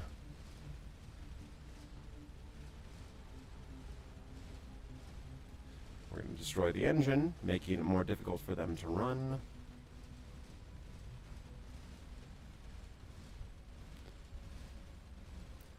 And then that was a much easier contest than the other one was. Yttrium. There was not very much yttrium. Alright, we've got a couple of other small ships to fight. A Lancer and a cruiser.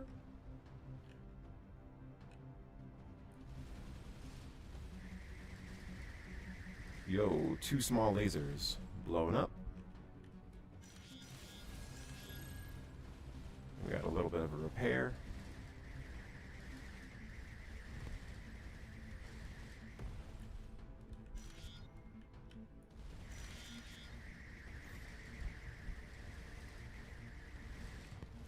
All right. Okay. Let's fly back to our base, heal up, research some laser stuff, and then hopefully profit. Might need to research like better batteries, but we'll see.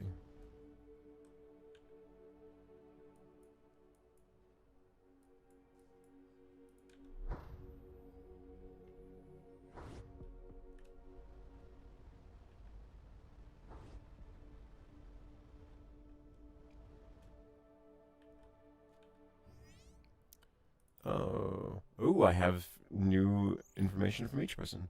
I suppose it was only a matter of time before these newer Red Raiders launched an attack. While I suspect the Alethea and Celiano could have handled them, it was lucky Void Trader was nearby. This emphasizes the importance of reopening that wormhole to bring in more support. We're all counting on you. Nah, we're good. See another thing. I see from Void Trader's logs that you've entered us into some sort of defense alliance with... yeah, I'm losing my accent. I see from the Void Trader's logs that you've entered us into some sort of defense alliance with Nemayon. Strictly speaking, there are lots of protocols being broken here, but making allies in this space is a practical necessity. In your circumstances, I probably would have done the same thing. He's gotten real Scottish now, I don't know why. I've recorded that you are authorized as pro tempore consul to negotiate treaties of limited scope for crises. Hopefully no one looks too closely at the timestamps if we ever get back. My team has removed the Kiernan device from your hold for analysis. They probably were telling the truth about it being a remnant artifact. They may not have realized it, but the device changed its emissions after they jumped in. The new emissions contain the equation for another gateway. Military strategy isn't one of my areas of genius, but probably a bunch of Kiernan ships. I suspect the device has some connection to that gateway, so it's possible there may be remnant artifacts nearby. I've transmitted the coordinates to your ship. More resources.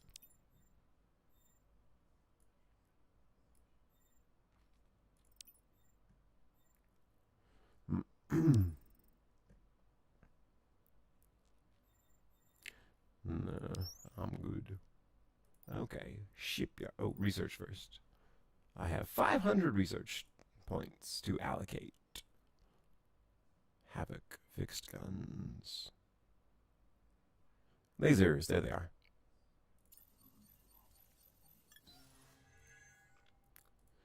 So, damage, range, time, maximum effective range, maximum range, and target acquisition speed. Okay. Let's do damage, and then effective range, and we'll just do research across the board. What does that do? More range, maximum range, faster acquisition, and then more damage. Okay, what do I need in order to build lasers? Laser, Mark 1. I need titanium and beryllium, so I can build 2 laser modules.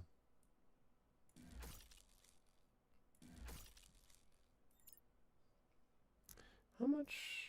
I have 1 chirolite. So, let's put another reactor on.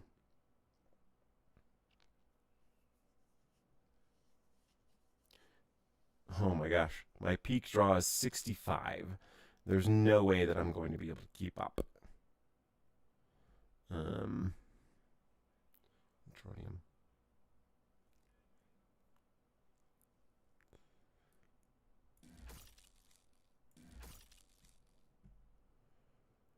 Okay.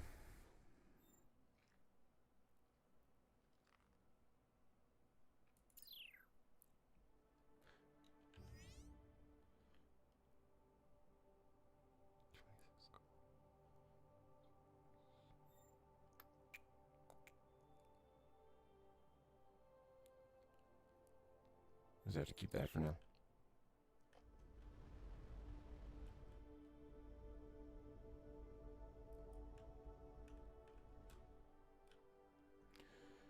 Okay.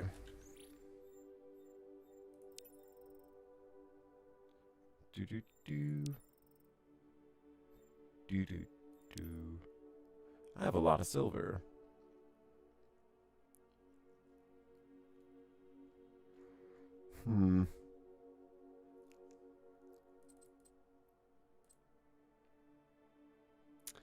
That's gonna eat up a lot of silver.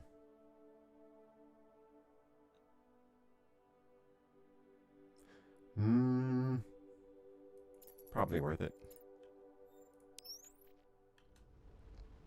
Because I want another reactor.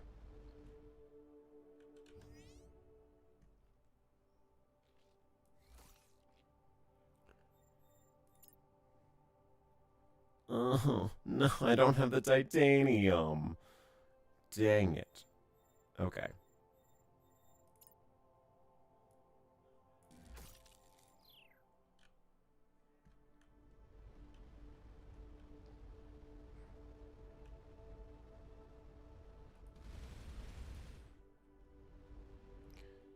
Okay.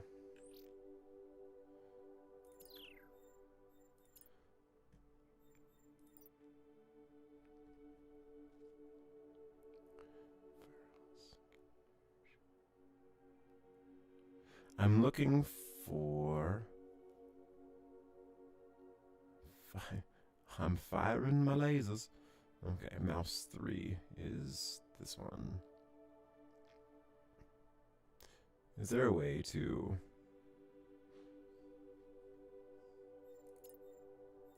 I guess we'll just find some... We'll find some ships. And fight them.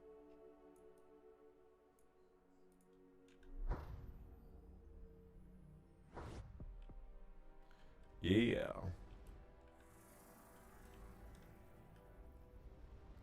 I see some stations and some ships in the distance. We go to fight.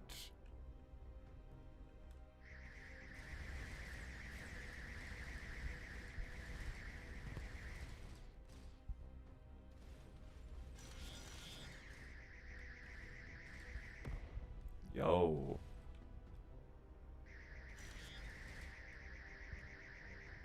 Nice.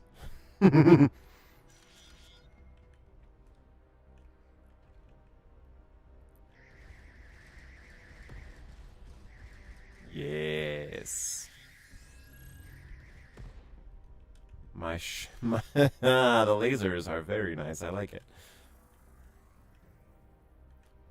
No anomalies.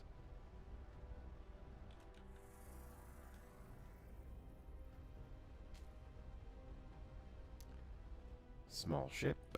Small station.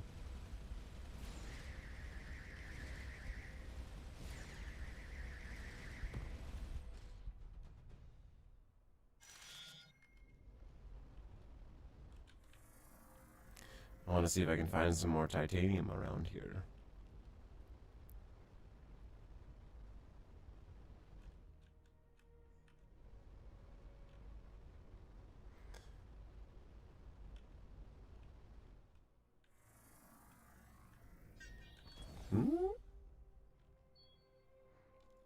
Very easy. An abandoned mining vessel sits on a local miasma of highly corrosive gas. Lieutenant Gleese notes that the hull appears to have been designed for this environment, but even so, it's slowly being eaten away. There's potentially valuable resources inside, but the team will have to move fast once the hull is breached. Titanium and platinum, very cool. The vessel was pumping an unstable molecule into the ground, which dissolves the surrounding rock. The side effect is producing a highly corrosive gas over time.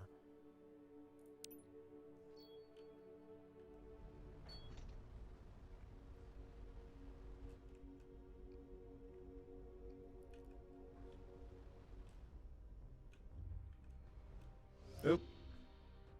There was an enemy ship, and I zipped off right before it got to me. A ship debris field. What is here? Might I be able to find some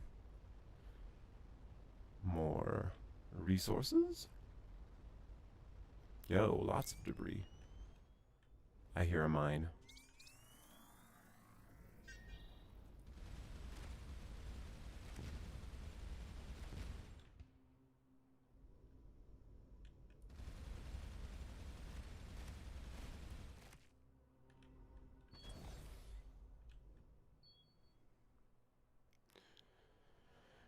This Kiernan ship crashed here quite recently, so so recently, no one has had a chance to recover the deceased pilot. He survived long enough to destroy the technically valuable components before perishing from his injuries. 25 research points. The Kiernan are bipedal ungulates. They have hooves with elaborate antler-like structures on their heads. While these may have originally been for defense, evolution has repurposed them as literal antennae.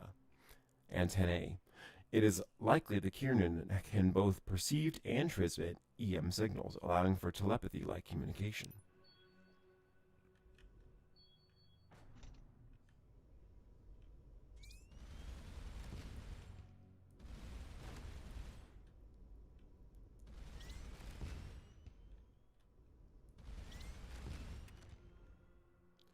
Ooh. Iridium. This looks like a ship graveyard.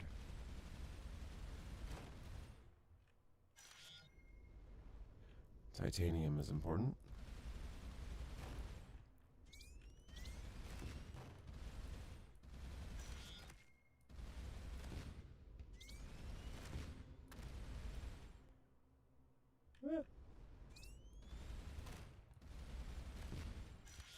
Ooh, Kiernan ships. Eat lasers!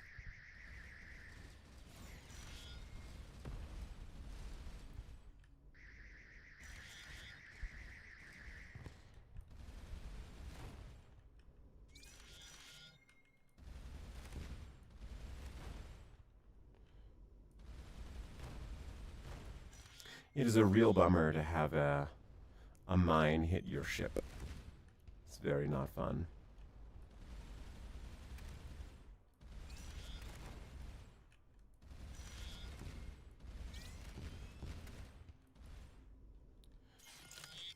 Obscure connector. Let's analyze it. A Nemayan device that allows transfer from legacy systems to their more recent technologies. Yeah, this is like a ship graveyard.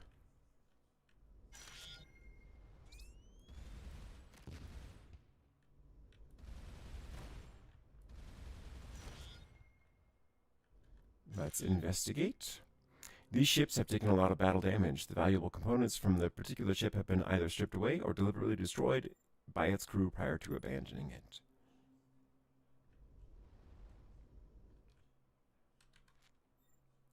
Same.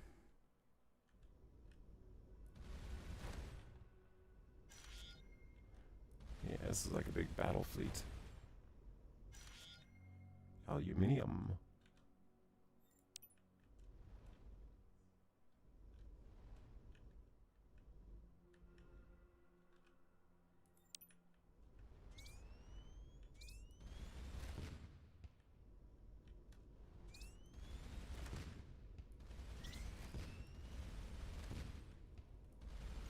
Yo, that's a big ship. Ow.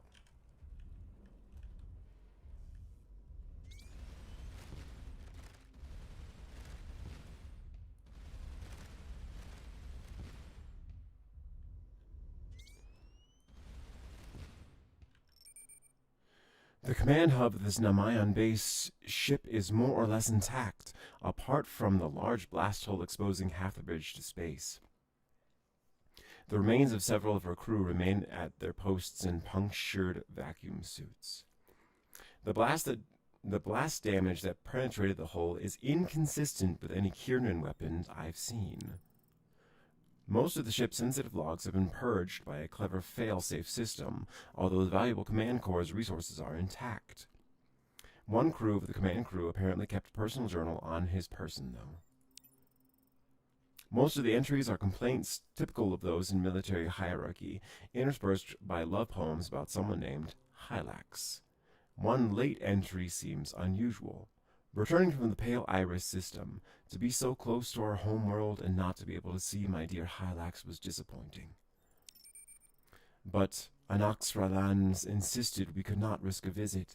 He is convinced someone is revealing our movements to the Kiernan and trusts only those he has known since the Byrrix. So we took the mysterious crate and there and erased our logs. I sorely needed my Hylax. by the frigid pools of air. Her furry embrace warms me. Her gentle purr beckons across the void. It is difficult to evaluate art across cultures, let alone species, but in my expert opinion, this poetry is bad. You are talking spit about a dead dude's poetry. Calm down, my dude.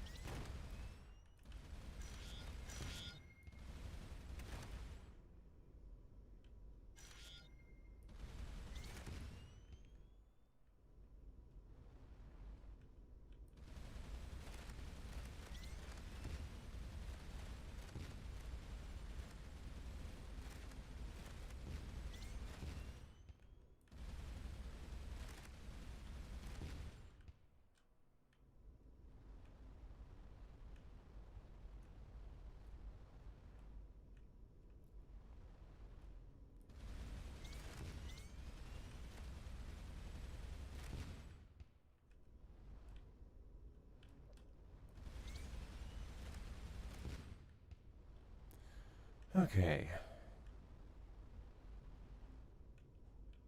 Just going to say the same thing. Yep.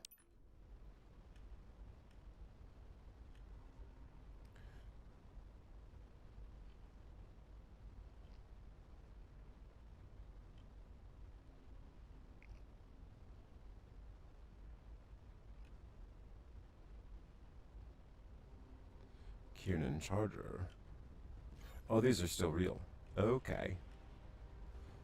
We are in the middle of a fight.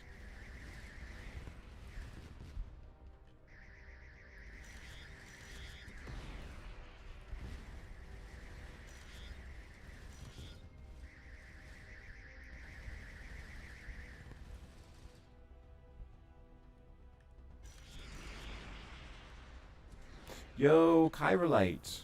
They actually gave me some Chirolite. No friggin' way.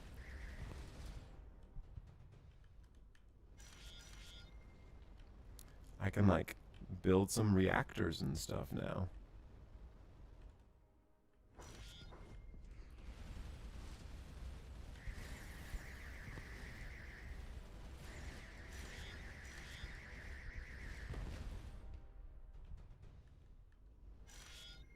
Cool.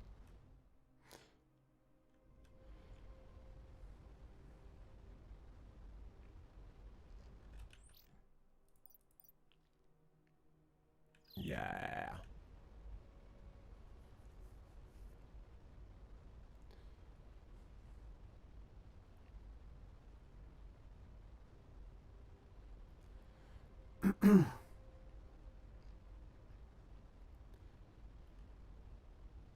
Ooh, lots of little stars around us to explore. This planet has a second, smaller core of nickel iron close to its primary core. My guess is that merged with a small moon during formation, but the potential energy difference was not enough to break it up either.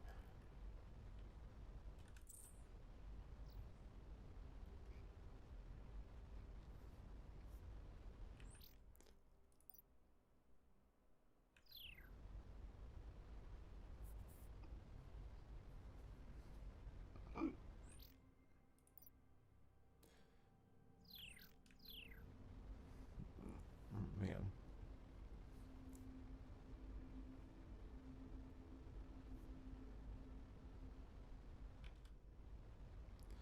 Got some new planets to explore.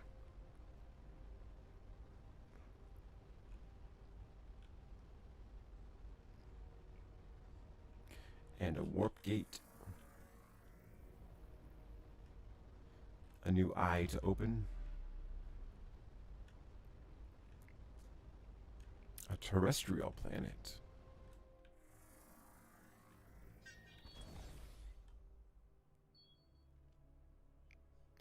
A distinguished old building is one of the few relics of a civilization that peaked during its Iron Age and then faded. Its stately gold dome remains mostly intact. Lieutenant Gleese notes it is just a thin leaf, perhaps 1 or 2 units. Nah, man. I don't want to take the gold from a dead civilization. That seems stupid.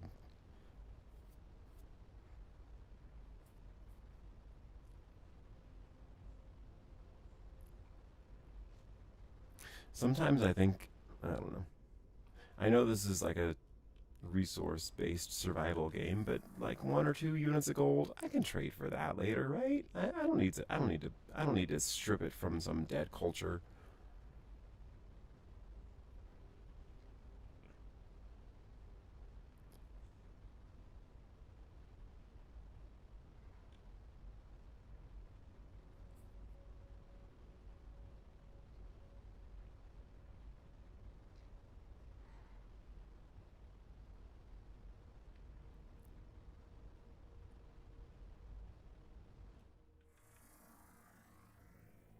Hmm?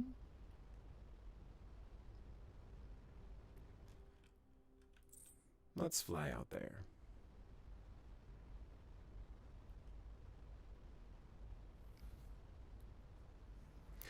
I want to know.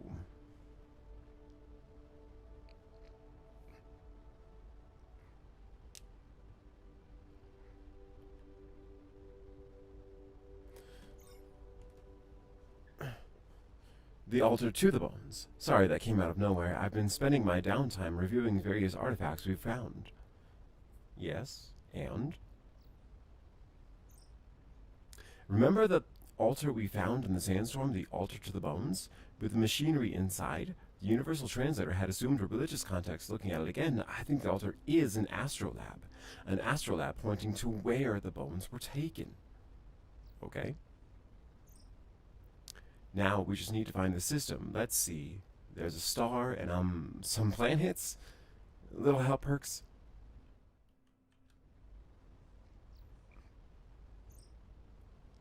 It's a four-body Lagrange sector, which are uncommon. We're looking for 4 planets, 1 big, 3 small, all roughly the same distance from a central star, probably K-type.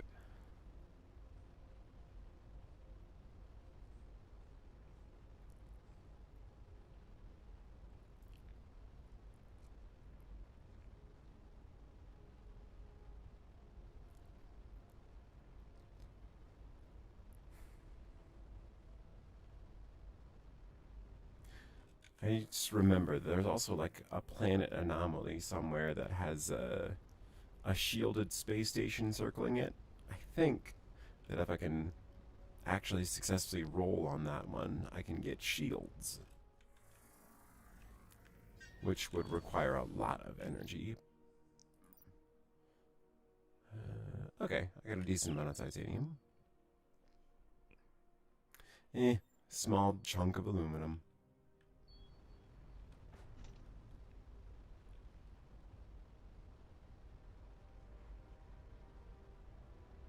A raider. Oh my goodness, that's a lot of ships.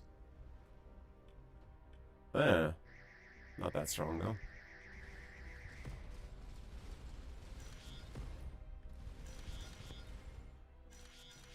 I can destroy these ships in like 2 hits, man. They're nothing. The Pikyak fly.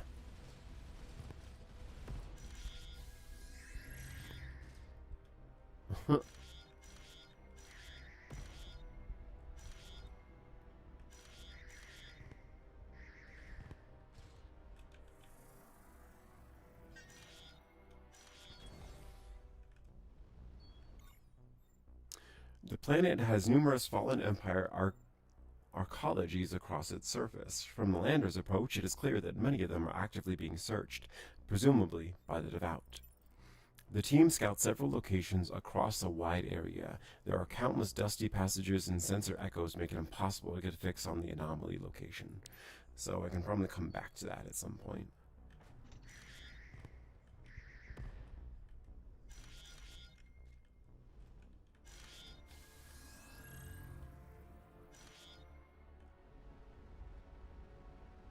Oh, a raider outpost.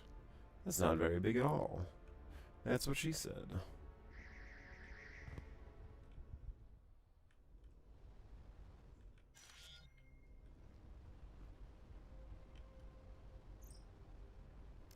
Tactical analysis confirms these are the original Red Raider drones we encountered soon after arriving.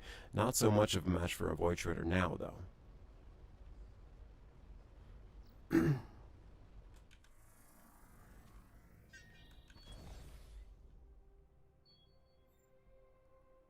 Okay. Let's study the life forms. Very cool. 20 research points.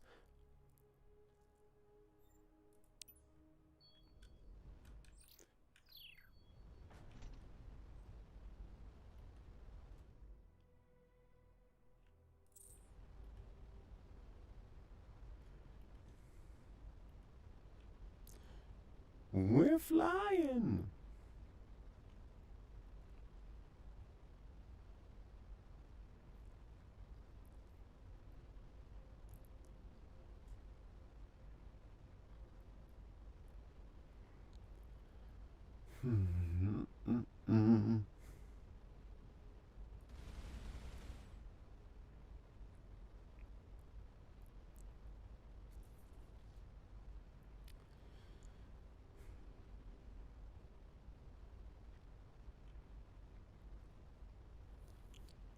Desert T3 unscanned. Flinger Gate, so easy access to other places.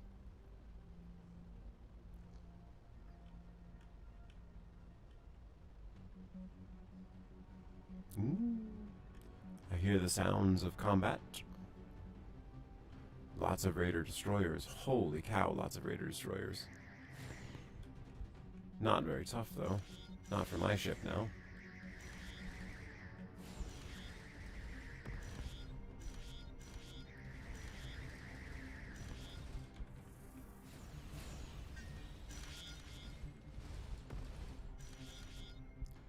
Lots and lots of ships.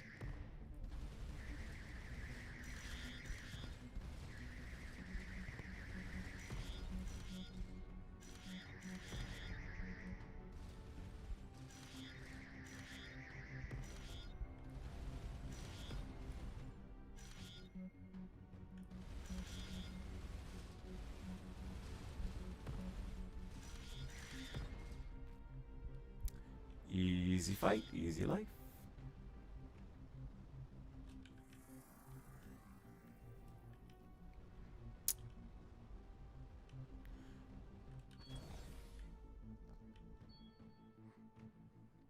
The surface of this planet is close to the melting point of lead, pushing envirosuits to the limit. The team rushes to investigate the anomaly, a compact burst relay antenna designed to retransmit messages between some distant source and a nearby location. The last few message is it sent, received are already degrading. Rotation 228, adapted to modify design too quickly. Credible threat, revert to design. 3811, remaining standby, auto-defend. This relay is operating at the edge of its thermal limits, likely by design. Any message will be automatically erased by the ambient stuff. Damn, I didn't read it fast enough. The relay won't last that long in the environment. It can't have been there more than a year or two tops.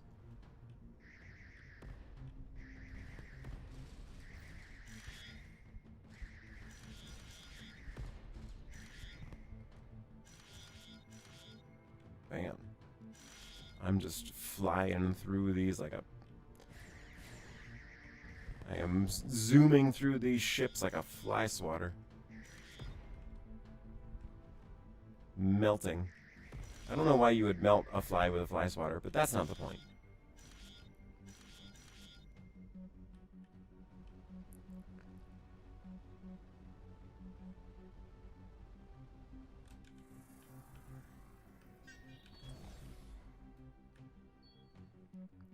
The atmosphere of this planet is thick with fine particles, likely from mass processing of ore, likely to feed this automated factory. It is larger, but otherwise identical to the one producing Red Raider drones the team shut down earlier. This one has deactivated on its own, probably from exhausting the nearby ore supplies. There's nothing of value to recover, and the technology is the same. Lieutenant Gleese does note one fact. When the factory stopped, it was producing both the original Red Raiders and the more advanced models at the same time. Why would you build an inferior weapon when you had access to a better one? Interesting. Another small outpost to destroy.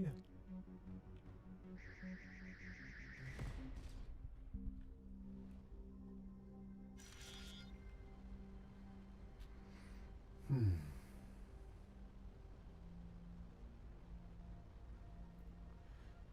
feel like I'm going to be swimming in resources now.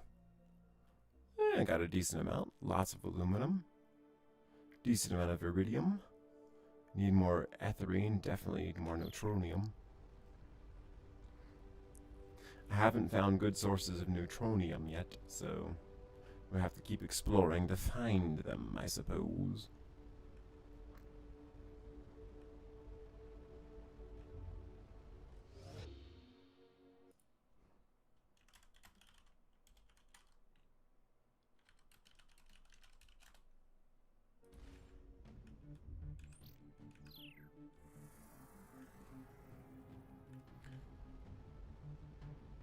More radar ships. Lots and lots of radar ships.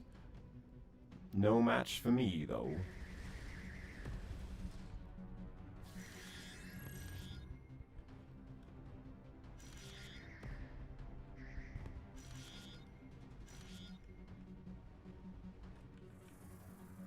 Yo, lots of ships. Lots and lots of ships.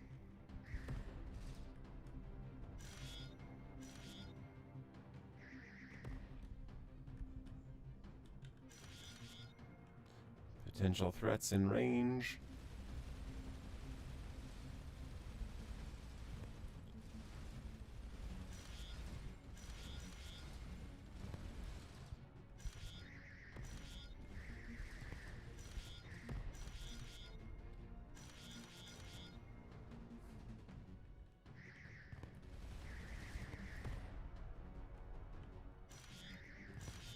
Okay.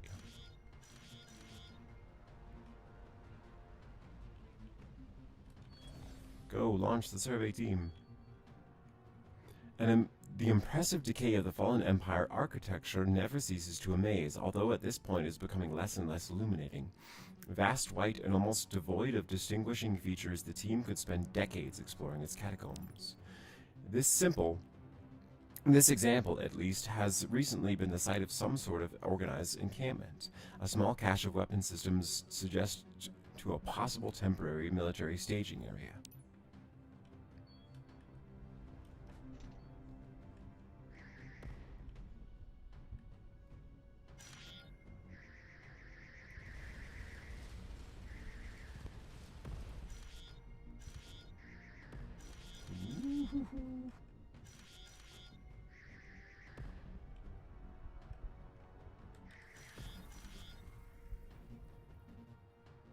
No anomalies, yeah. We're going to melt these ships.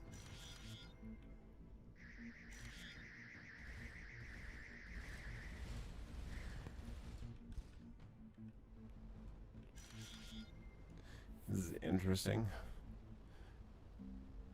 Combat challenges here, not particularly difficult.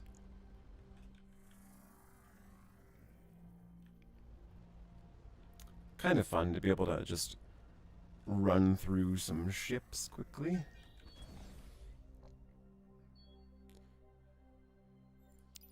Let's analyze it. Which means more lasers.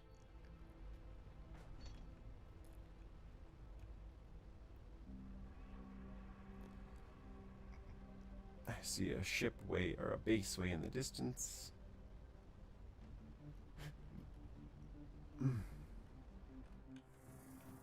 A terrestrial planet, very small. The upper atmosphere of this planet is putting on quite a light show, but well outside the visual spectrum and in the far UV range. This reveals some unusual aspects of solar radiation. Ooh, that is a much bigger base. Oh, my lasers can target missiles.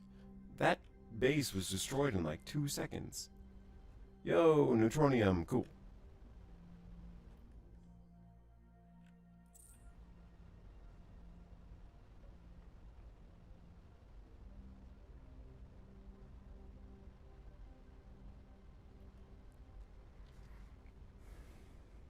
Fly out here, hopefully find a warp gate, and then head home.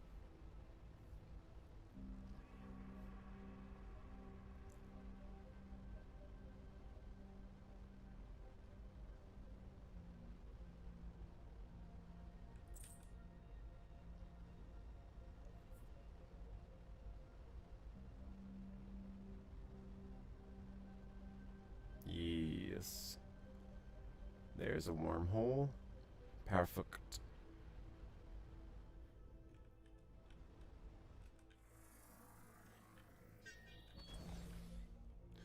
What have we got here? Just some iridium.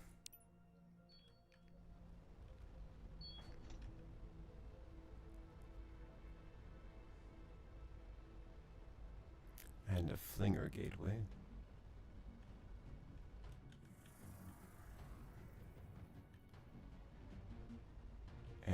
I see lots of ships in the distance, or at least a few ships. Oh, some Kiernans. Interesting. What are the Kiernans and Red Raiders doing together?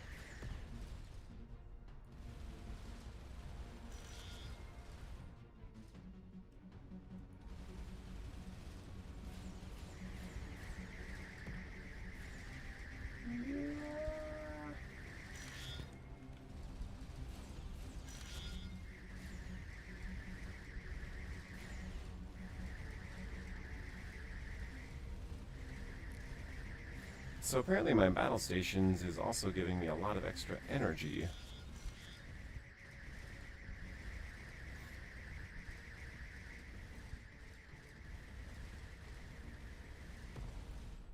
Whew. Cool. Chirolite. Very good.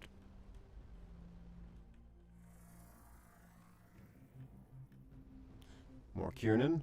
Yep.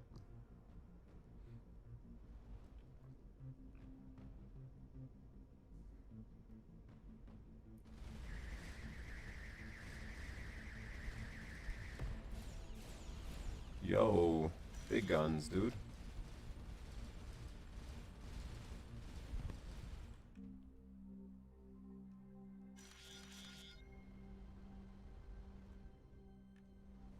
Alright, let's head over to this gateway. Head on back home, get some replacement crew. I want to look for that shielded planet at some point.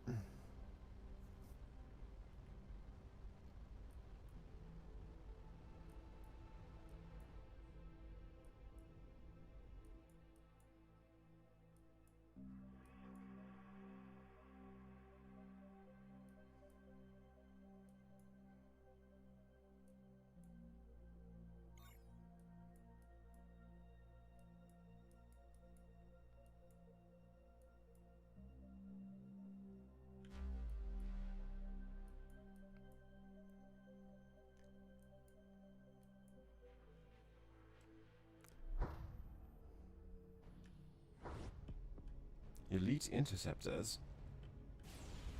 Oh, these are one of the bigger Red Raider ships.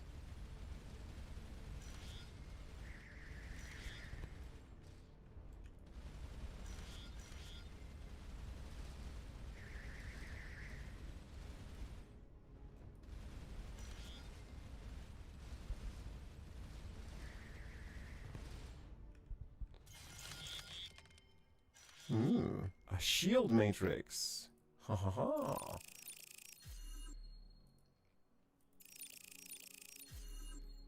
Cool, cool, cool. If we can find additional components from shield generators, I think we'll be able to research building our own. That is what we are working on, friend. Yes. Okay, here. Very easy. Reports that they've convinced the structure that the station is no longer in orbit and are no longer projecting energy toward it. Return to the ship. Let's investigate the structure. The station is uninhabited, although it may have previously had a small crew. The interior very much looks like a first attempt at space travel, well made but lacking experience. Most of the equipment is scientific in nature, collecting basic observations on the nearby star's variations. One obvious recent addition is a large module collecting the energy transmitted from the planet's surface and using it to generate the protective shield. Technically, it is quite illuminating, very advanced by our standards, although the effort and technology used to protect the station raises many questions. Such as, why? think we just need like one more shield part. Based on my study of the generator of that ship, this would allow us to research more powerful shield technology. Oh, shield capacity, okay. Once we've figured out shield technology, obviously. So we can't quite build it yet, is what you're saying.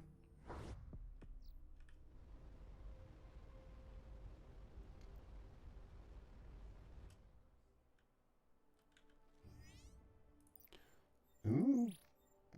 Given the increased threats facing us from multiple factions, I have signed a limited alliance with the Gorir. Despite some questions about their motivations, it is the least bad option available. We'll be providing them with redacted logs from Voidthreader. They will continue to provide information related to this universe and the remnants. They have also given us a loan of some resources for upgrades to repay at a future date.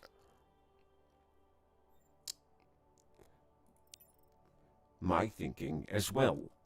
Even if we find other potential allies in the region, I don't want to advertise where we are, or how few ships we currently have. I've set aside some of the initial resources the Gorir have delivered for Voidthreader. Is there anything else? All for now. More resources. I have been getting resources through that wormhole. That's great. That's fantastic. All for now. Let's get some research points going. Into my lasers. Acquisition speed. Laser range. Well, 220 is going to leave me with 170. So I could get both of these.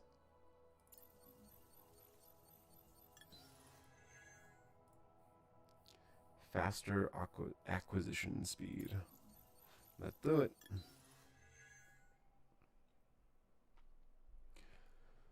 Okay, so now I have very powerful beams. Okay, so shipyard. I want to build more energy. I also need to research like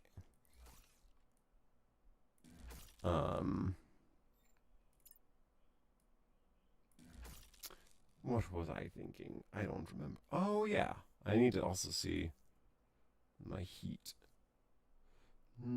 Let's do a small exhaust vent here. And one over here.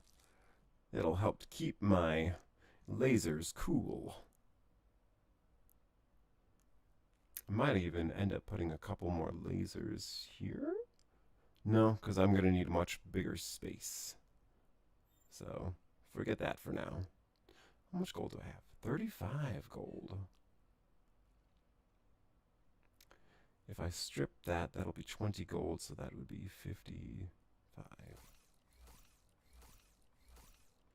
I think I have enough titanium to put 2 more on there. Yeah. Propulsion. Engine Mark II. Engine Mark II. Cool. Let's move this Engine Mark II and this one as well to make it a little bit more uniform. I now have 5 Engine Mark IIs. Sweet.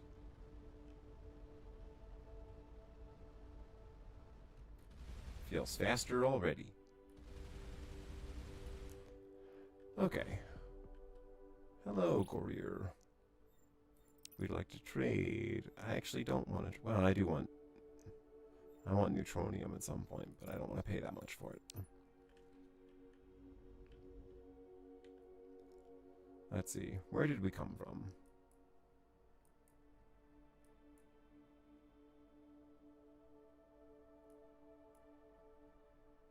Yes.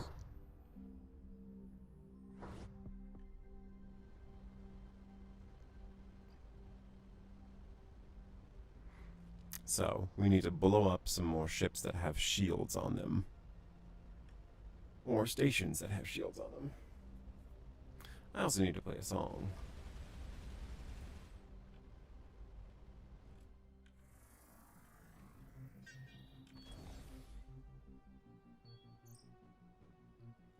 The trees act as both data network and fabrication system. They are capable of growing not only food and medicine, but complex objects as well. This lush planet is home to several Kiernan colonies. The Kiernan appear to live in widely dispersed settlements. Their technology is heavily based on some very interesting bioengineered trees. This team is unable to locate any Kiernan. A nearby settlement shows signs of having evacuated just prior to their arrival.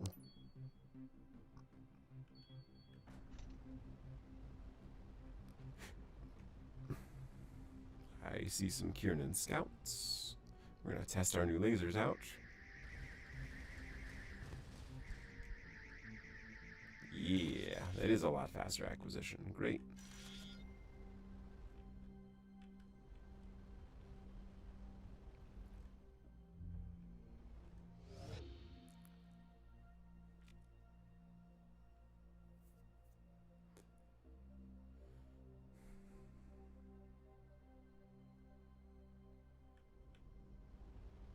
Are those Nemayon? Yeah. Interesting.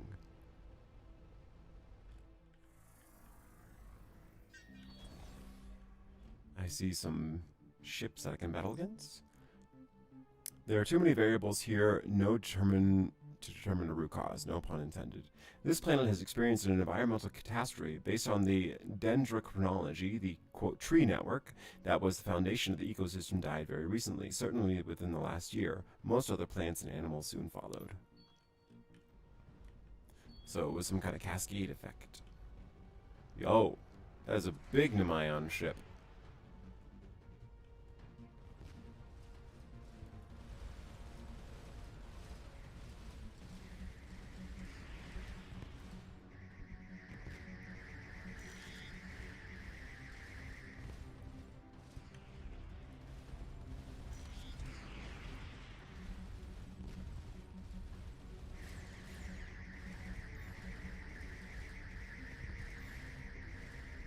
Nah.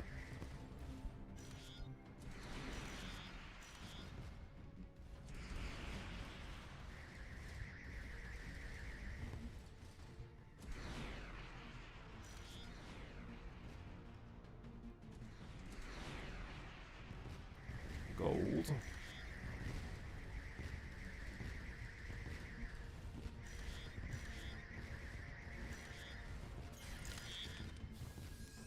Aperture penetrator? Oh, I bet that's something about lasers. Because an aperture is like the opening of a light beam or lens.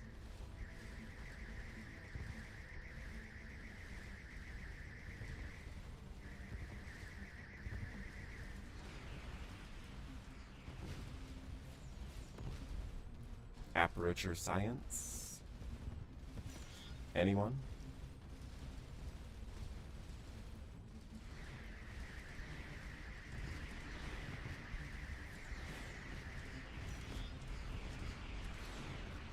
Ooh, exploderated.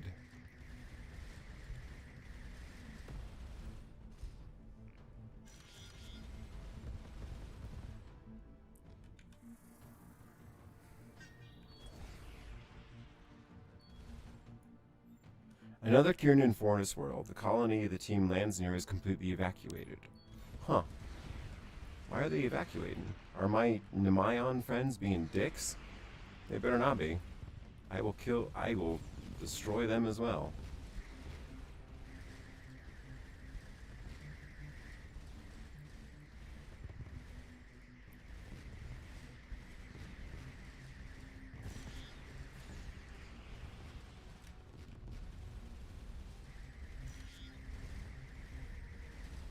Crew to battle stations.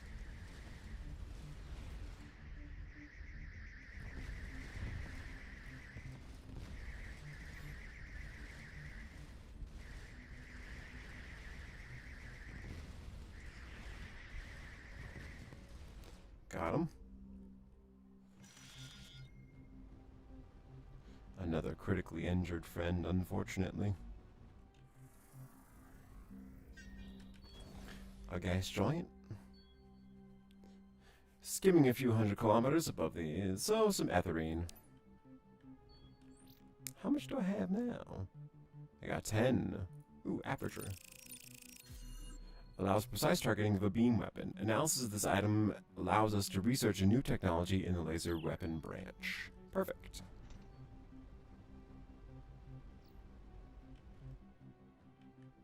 I think it's... Ooh.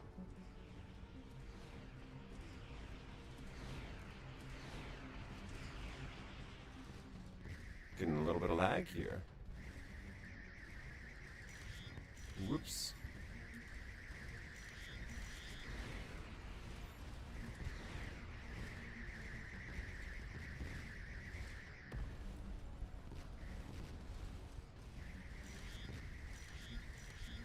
Woof.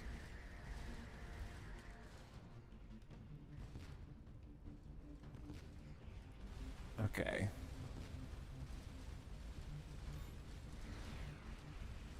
Oh no, another one of my crew members was injured.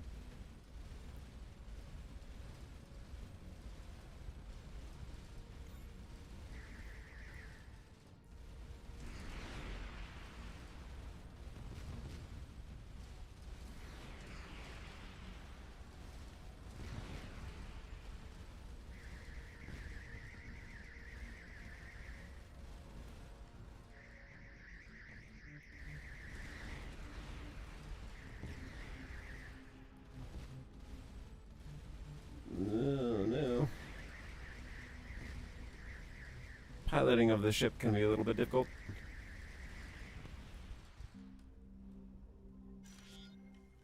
Just 3 platinum. Boo.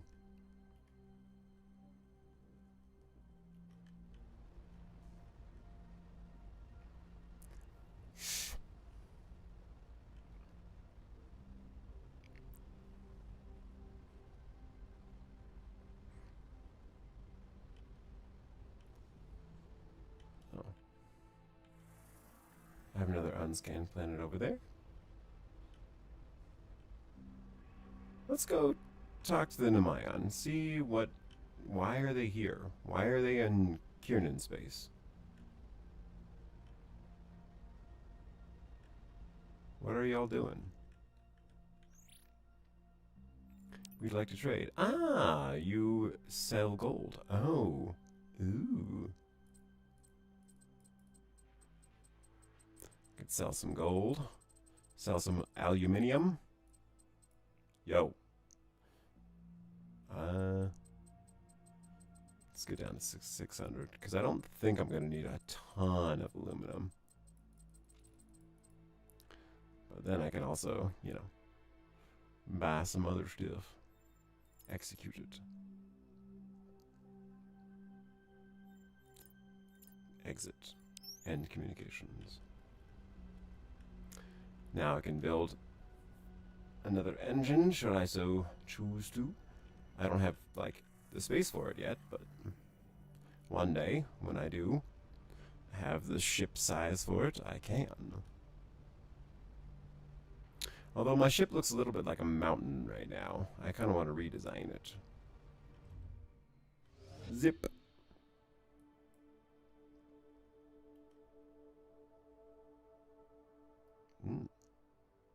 I should go that way too.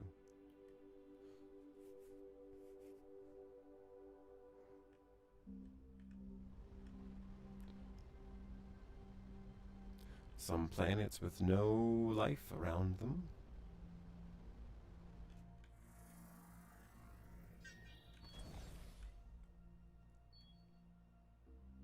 Very easy.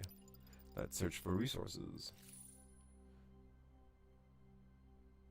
One of the fluvial channels has trace amounts of gold. Okay.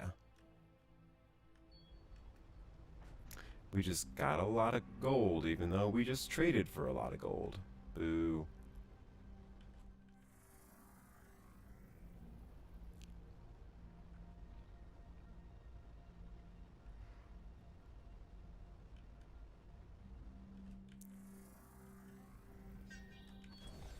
More ethylene?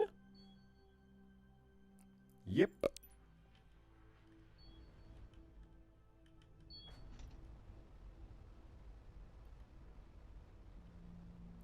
Where does this flinger go? Zip!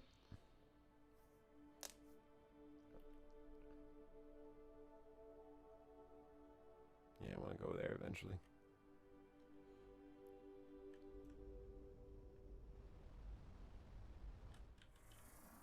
A terrestrial planet. Another Kieran Forest world. Man, completely evacuated. Why? What is going on? Why are y'all evacuating?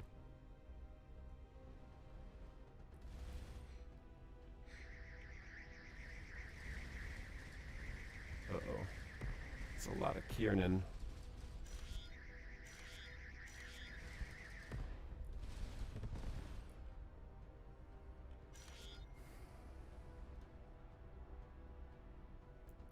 We're gonna have to go to battle stations here, I think.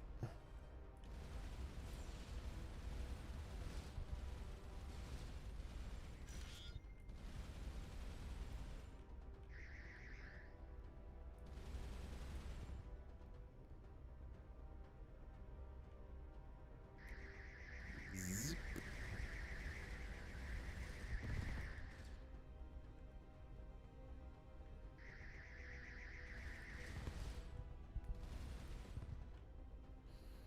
Okay.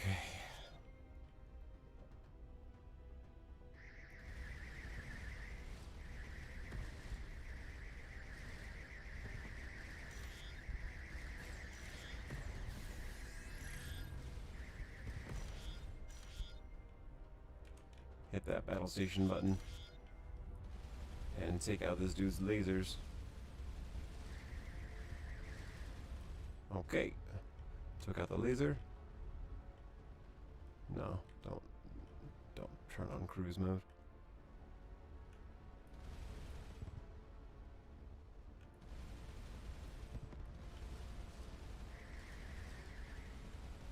I'm trying to take out the other laser point. Laser point. You know what I mean. There we go. Took it out. Let's take out the drone bay thingamabobber.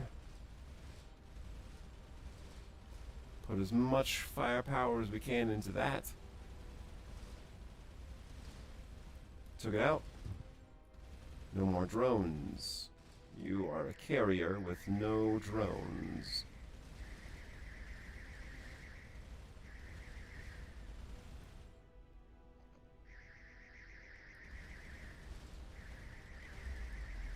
Open the eye. Destroy the ship. Profits.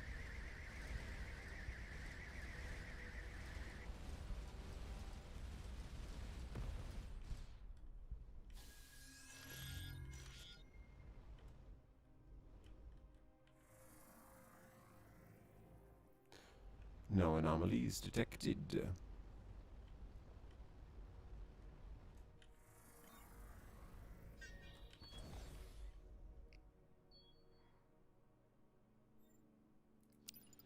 Please find it. Very nice. During a brief pause in the heavy sandstorm, Ensign Kepler spies an implausible sight, a lush oasis on this otherwise dry planet. And when the team lands to investigate, they discover an artificial pool filled from a deep underground aquifer surrounded by greenery.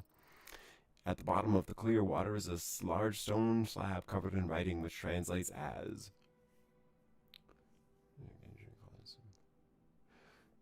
In 50 years, this entire world will be just as lush thanks to the Xenoform Guild tech. Contact your local purveyor to reserve your unknown unit of land area today. Ensign Perks estimates from the aquifer's depletion that this advertisement is roughly 3 centuries old. So, it did not, in fact, spread.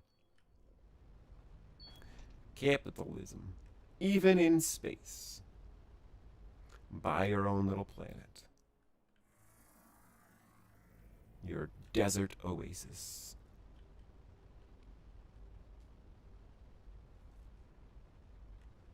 Ooh, a little ice planet with a ring, kind of like a frozen Jupiter.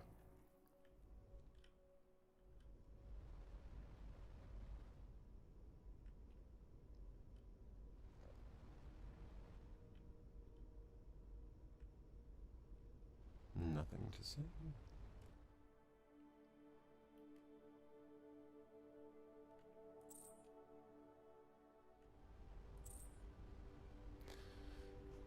Okay.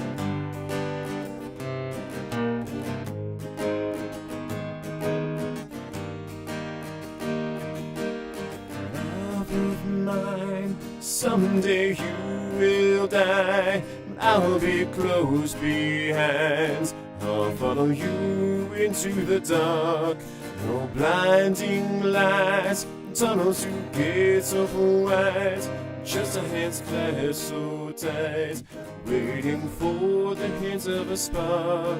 If heaven and hell decide that they both are satisfied, illuminate the nose on their vacancy signs. If there's no one beside you, your soul embarks, and I'll follow you into the dark. Catholic school, as vicious as Roman rule, I got my knuckles bruised by a lady in black. I held my tongue as she told me, son, fear is the heart of love. So I never went back.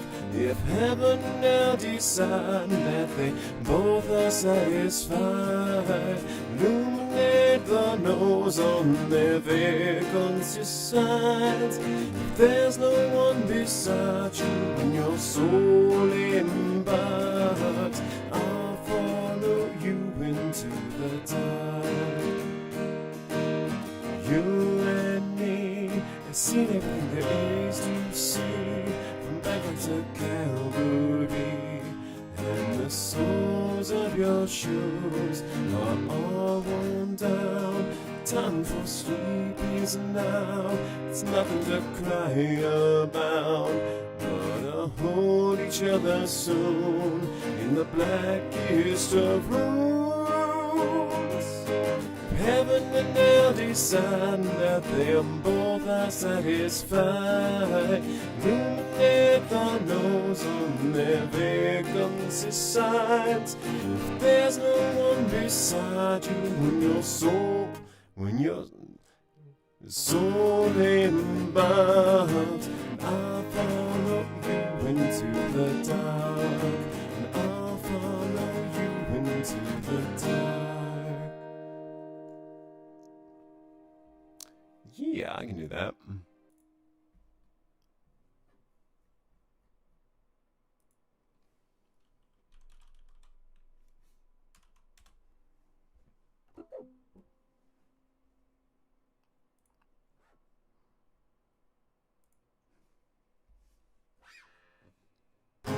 See my shame of broken nails, folded wings that used to fly.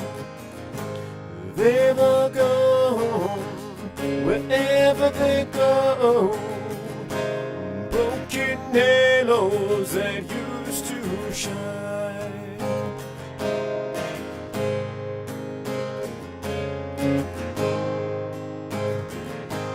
Angels come down from the heavens just to help us on our way.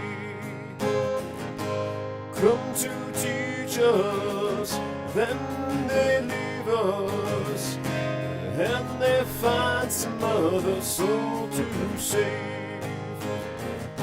See my share of broken halos, folded wings that used to fly. They've all gone wherever they go, broken halos that used to shine, broken halos that used to shine.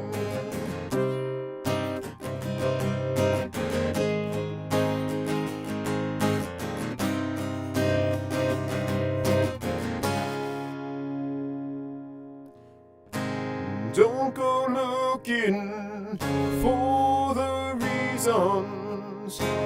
Don't go asking Jesus why. We're not meant to know the answers. They belong to the by and by. They belong to the by and by. Sing my share of broken halos, folded wings that used to fly. They've all gone wherever they go, broken halos that used to shine, broken halos that used to shine.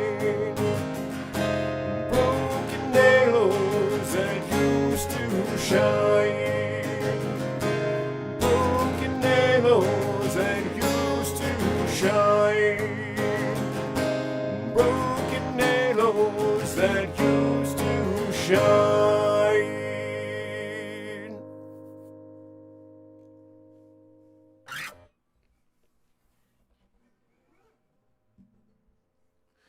I think some of the songs sound a little bit better with a light pick to them because, like, you know, there's a difference in the sound that the guitar makes between a light pick, a heavy pick, you know. So heavy picks are just like thicker.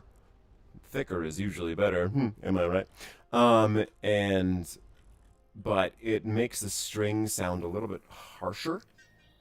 They're good for, like, let's see. Ooh. The team lands at a small clearing on the edge of a vast forest that spans much of the planet's temperate region. Biosignatures are so strong and diverse it's not immediately clear what tripped the anomaly detection algorithm, but the signal was quite strong. Ooh, green berries. Okay. After several hours, Ensign Ray pauses amid a grove of berry-covered bushes. They look identical to countless other bushes the team has passed by already. They seem quite excited by the discovery, but are uncharacteristically coy about its scientific significance. So, what are these green berries? A collection of greenish blueberries found on a heavily forested planet. Wonderful. I hoped that this was what was going to happen when I saw it in sensor reading, a sort of brood parasitism of the floral kingdom. There are actually two different berries in the cluster. One has evolved the ability to very closely mimic the appearance, texture, and scent of the nearby seed plant. This gives the ability to appear to the fauna of any environment. Oh good, we can at last research the berries that look like other berries tech.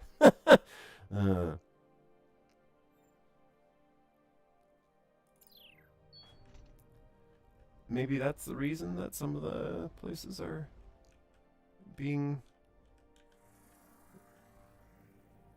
gone away from. Who are you? What are you?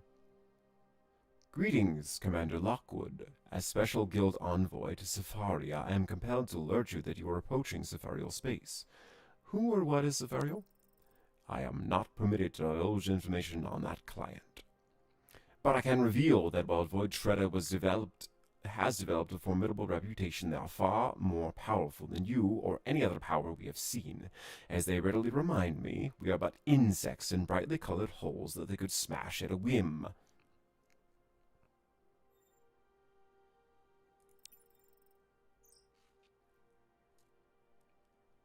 He is obviously making a very thinly veiled request for a bribe.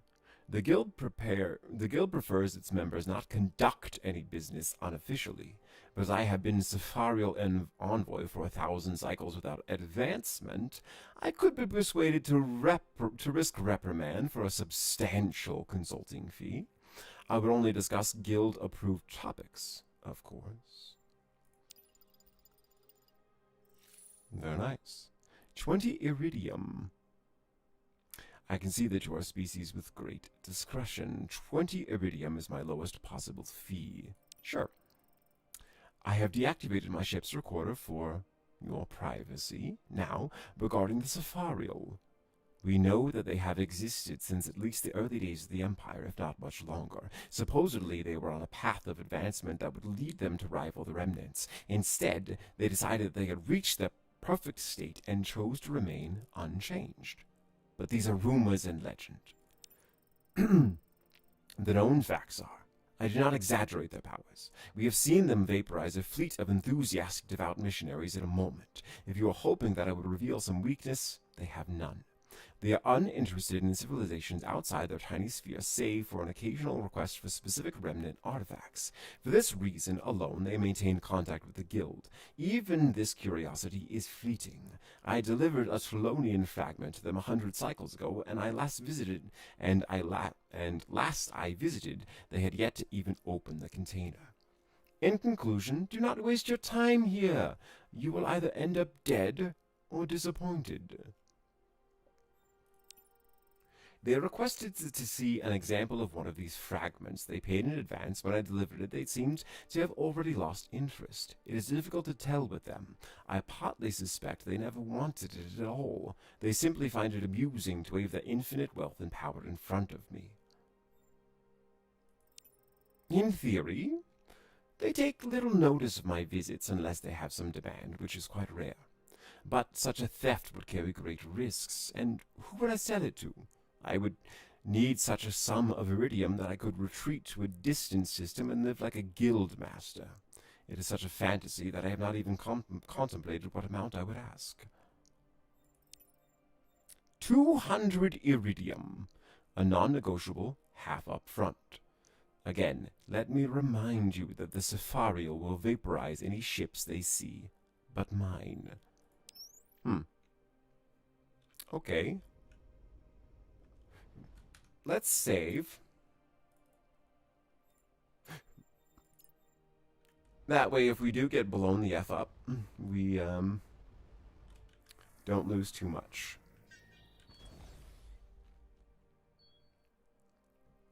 The anomaly reading is centered in the control tower of a small spaceport that has seen better days. It looks like the inhabitants have mostly abandoned space commerce and rely on old-fashioned agriculture. After the team makes contact, Ensign Triton inquires about the tower. A local magistrate explains that it is the finishing point for a challenge that members of the governing council must compete in to prove their dedication. After some back and forth, the magistrate promises that if any members of the survey team can complete the ordeal, they would be allowed to examine the tower's contents. The magistrate seems entertained by the idea of the team trying, and if serious, they can present themselves to the current council at sundown.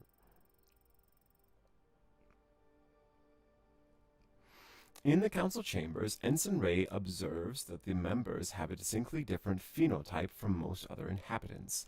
They are all at least 3 meters tall, approximately 250 kilos, covered in natural armor and eyes all around their head. The council agrees that a team member legally may try to complete the ordeal, but that it would certainly be a futile attempt. The trial requires navigating the nearby forest, which is infested with dangerous flora and fauna, demands martial prowess, keen observation, and expert knowledge of life-saving skills. Okay. Furthermore, it must be done naked and without any assistance. The council is willing to relax the last provision to allow a life monitor to permit evacuation. Okay.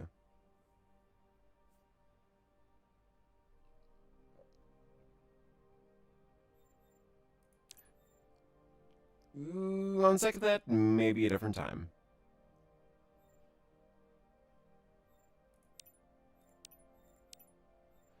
Okay, that's all impossible. So we can come back there after we have some much, much, much higher levels. Yikes. But Kepler and Ray were the ones, and I'm probably gonna need. I would need like 2 levels, and I would need to dump the points into them.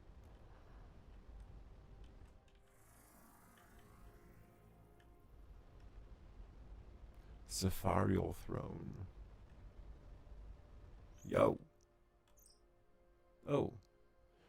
They may not be bluffing. Tactical sensors show off-the-chart energy potentials. Attention, you are approaching the domain of the Safarial. We do not recognize your vessel. Entry is not permitted. Depart immediately or face immediate destruction. Who or what you are is of no concern. All the minor life forms are as one to us. We will not occupy our thoughts to learn your taxonomy. Only Safarial and Trade Guild envoy ships are permitted. You will not receive another warning if you linger. Alright, let's get out then.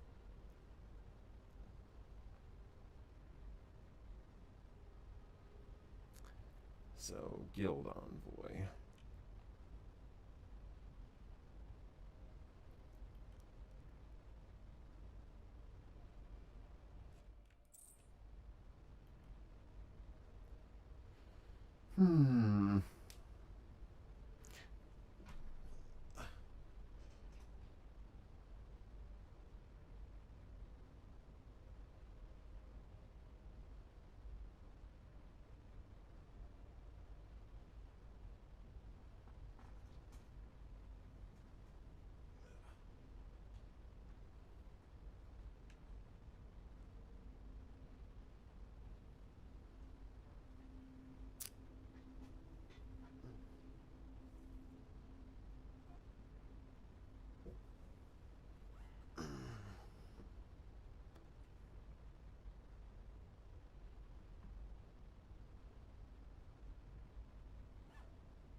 First time I saw you, you were facing down a cyclone all alone in a field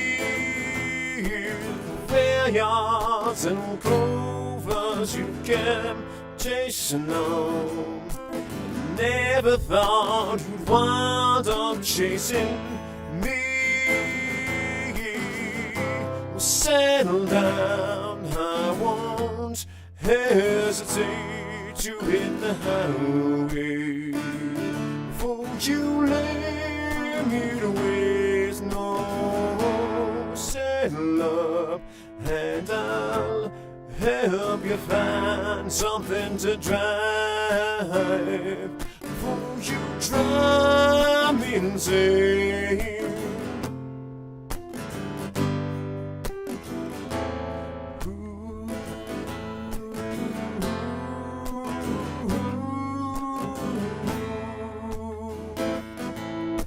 You're tired of walking and you know the ground. The sidewalk will barely touch your feet.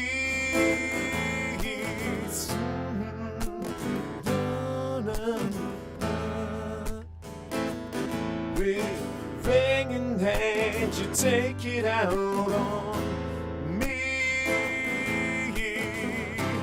Settle down, I won't hesitate to hit the highway. For you lay me to waste, no, settle down and I'll help you find something to drive. For you drive me insane. So get yourself a car, drive all alone. Get yourself a car, riding on the wind, yeah. Get yourself a car, driving all alone. yourself a car, driving on the wind, yeah.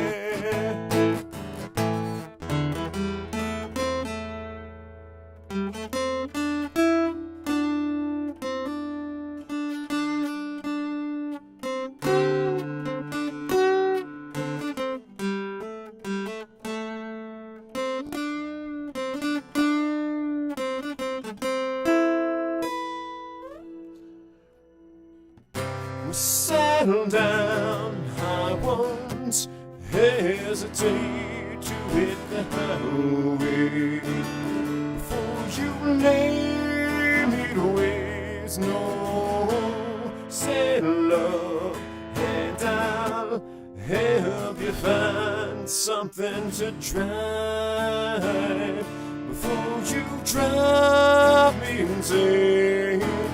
Get yourself a car, driving all alone. Get yourself a car, riding on the wind, yeah. Get yourself a car, driving all alone. Get yourself a car, riding on the wind, yeah.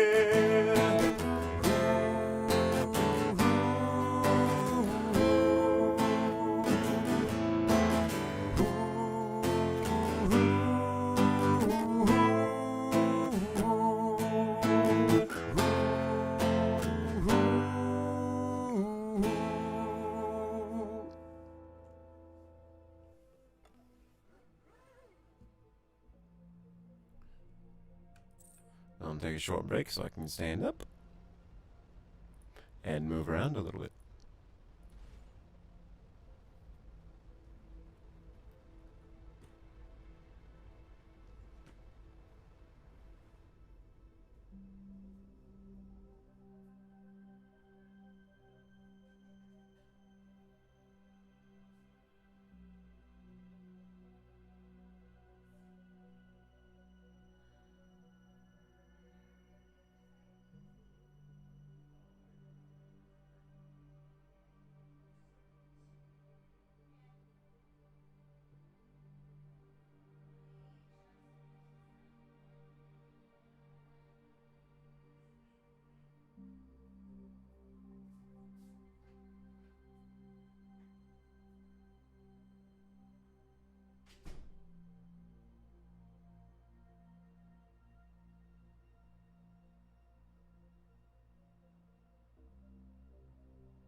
Let's see what's here.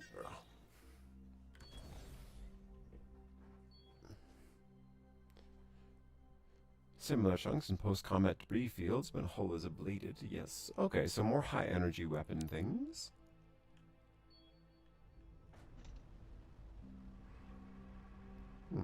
Perhaps that hauler is stuck.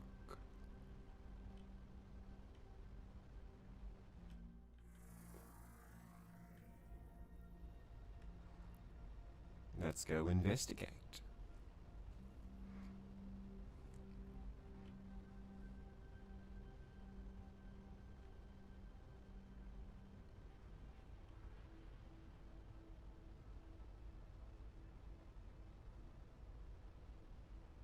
No, it's alive. Luna? Nothing to see here. That's the thing. You never really know until you know.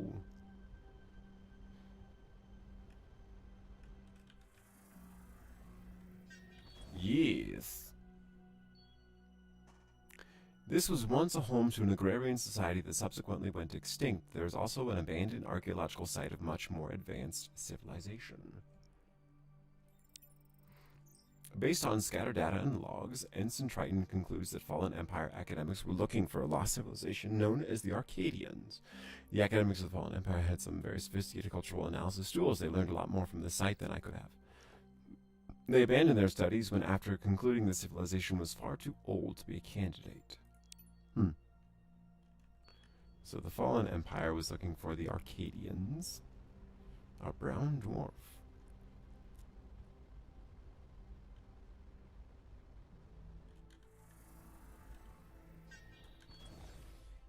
What have we got here? Another arbor apocalypse. A prion infection has infected these trees, causing the botanical equivalent of neural degeneration. Okay. So maybe those berries have something to do? Who are you? What are you? An elite frigate. Ew. That's a lot of missiles coming at me all of a sudden. Their ship is falling to pieces.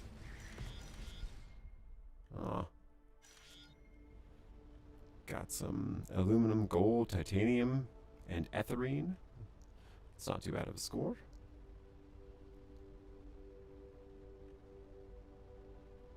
Okay.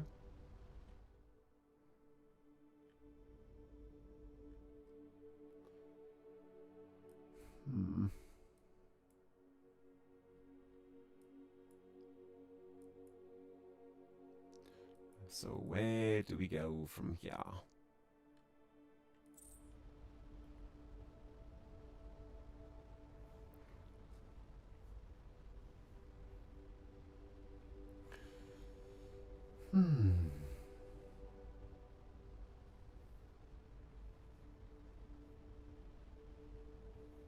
I need to get my support crew back.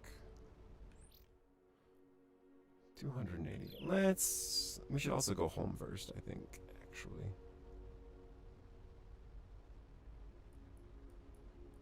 It's gonna lead me to the same place. There should be like a home function. Like autopilot home button. Perhaps that would be too difficult to do, but I don't know. I'm not a game developer.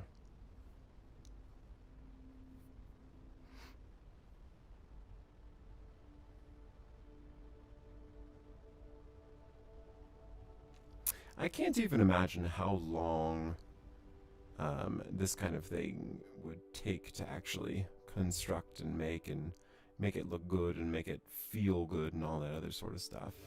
And then there's like the writing. The writing, I could do the writing, but like if you don't have the other stuff that underpins it, then it doesn't feel very, it's not super effective. But perhaps.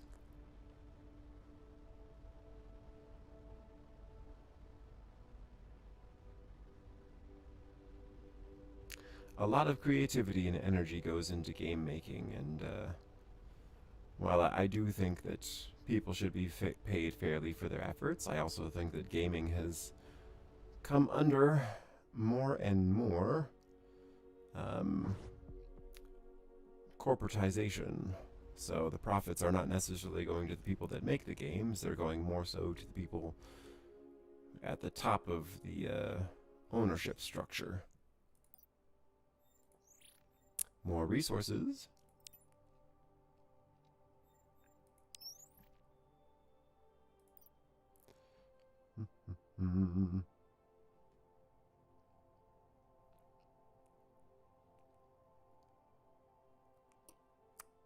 I got a lot of yttrium. I can start selling some of that off.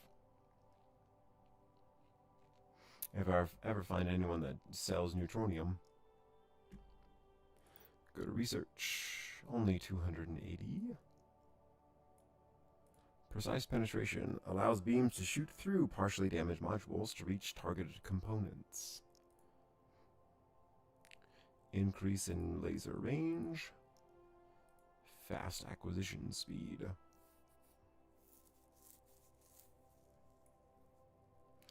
Nanite efficiency. Or should I research another level of batteries? Heavy deflectors.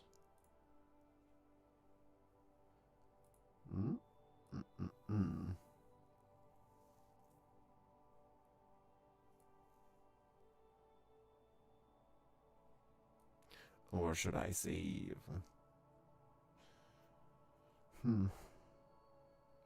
Let's get batteries to I have 160 left. Anything else that I can put into? Sure. More damage, I think.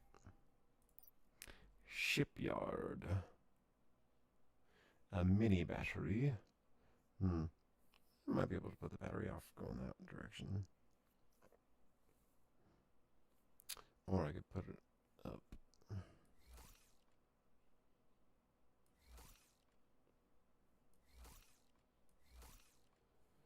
Okay. Let's get some batteries, level 2.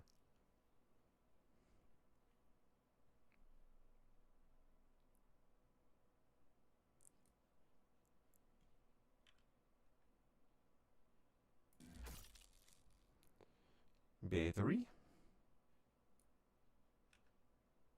Battery. How much energy store do I have? 257. Yeah.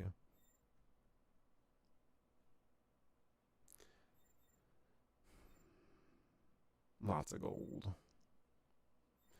Let's do some lateral thrusters. There's a reason why. I want to get one more small thing. Let's get a microreactor.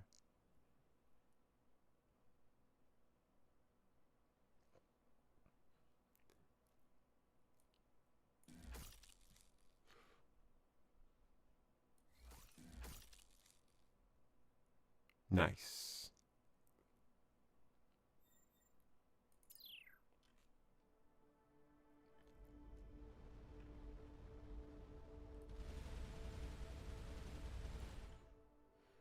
Okay.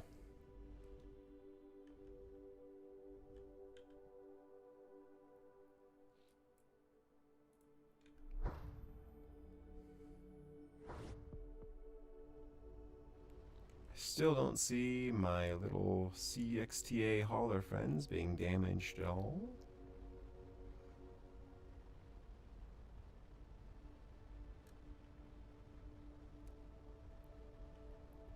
Maybe I have to talk to them.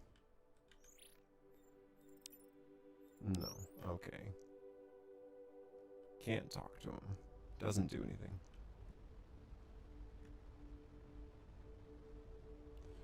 Go to the bounds of space.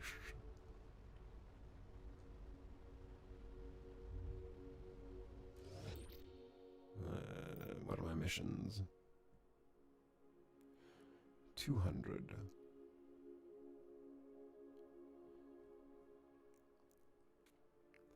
Shield. Sunken fallen city but couldn't trace the source. 4 planets K-Star stall. Okay. Well, I haven't found any of that information yet. Oh yeah. What? Second Legion. Let's get some copper.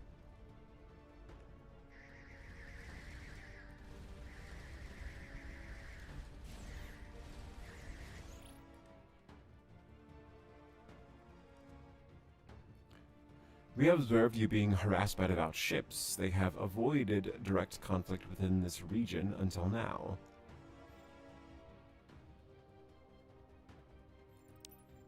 How peculiar, I wonder. Brainwashed, Armir, or perhaps mind-controlled, yes. We are known for our tactical skills, bravery, and loyalty. Why did you hail us? Our contract permits us to take on other contracts that are not in conflict with our primary. Perhaps you wanted to hire us to fight these devout Ermir within guild space. Neither you nor the devout are full guild members, but transit code bearers. We must refer private disputes to the trade guild, who have not directed us to intervene. The guild is not predisposed to them, but they are giving the guild a very good price.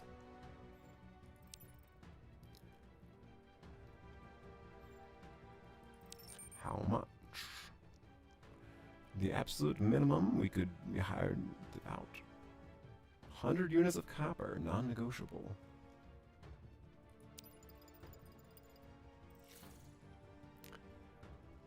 Counter contract would be a very good with us. We would pay you 90 units of copper immediately upon execution of the initial contract for Void Shredder to aid us in battle. We don't have that much copper at this time, but we will get more soon.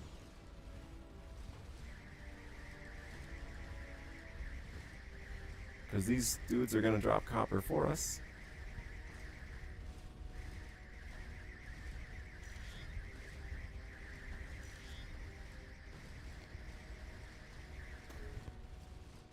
Ooh, a shield. Okay, there's some neutronium. I like neutronium.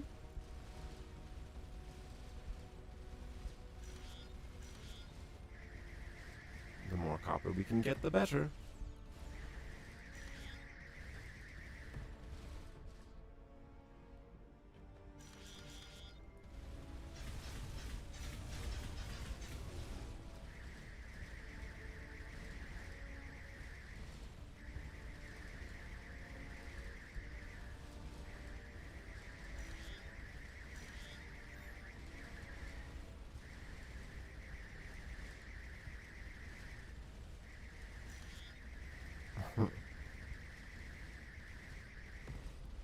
Ooh, got it. Yttrium and copper. Alright. We'll hire you now. I think that we have enough copper, but I'm not 100% sure. Yes. And then we got 90 copper back, so we ended up just spending 10. Heck yeah. Too easy, too easy.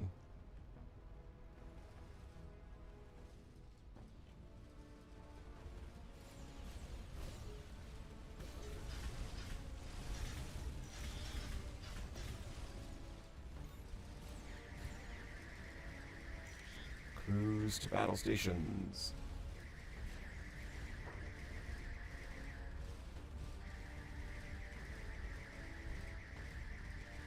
If you could get out of my way, either by death or just moving, that would be fantastic. Thank you very much.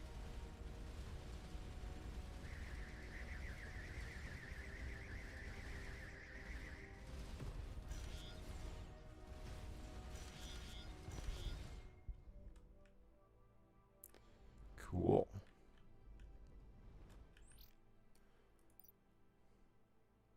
Got a little bit more neutronium. Still not enough to make my cruiser whole yet. But a lot more etherine now, which is nice.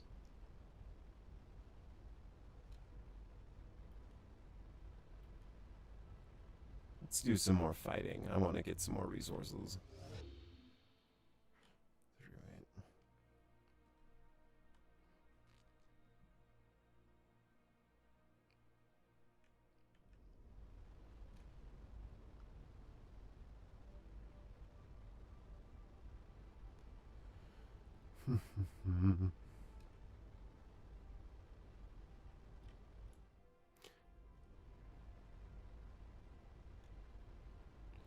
We're gonna fly over this direction, destroy this battle station, and be done with it. Ah, there are also some ships in the way. Good. Combat. A good chance to cut our teeth.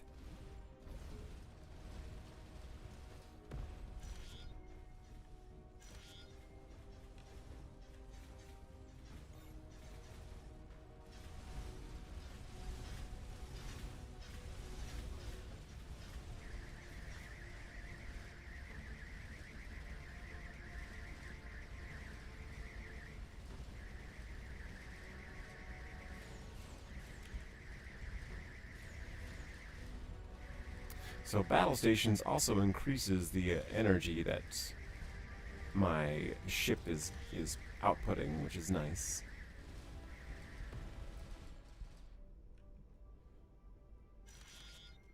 More and more copper. Lots and lots of copper.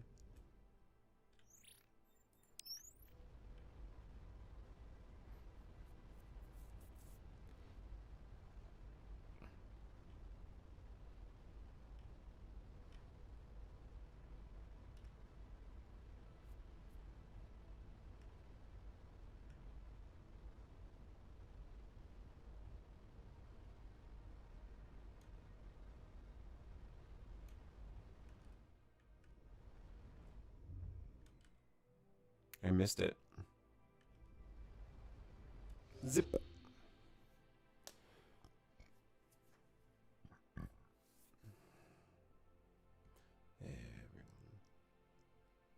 That was an interesting little visual bug. Let's to battle.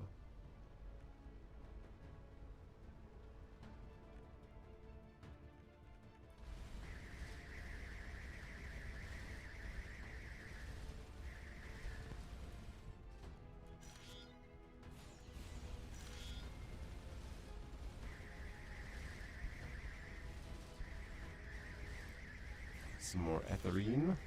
Nope, titanium.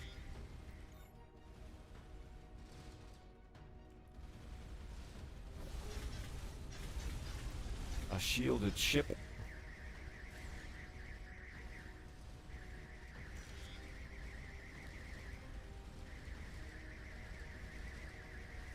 I'm glad that I put that third reactor on and put some extra batteries on. I got a lot more energy storage and production. I could put one more reactor on and be a full 70 out of 70. I just wanted the meme of having 69 hexes used.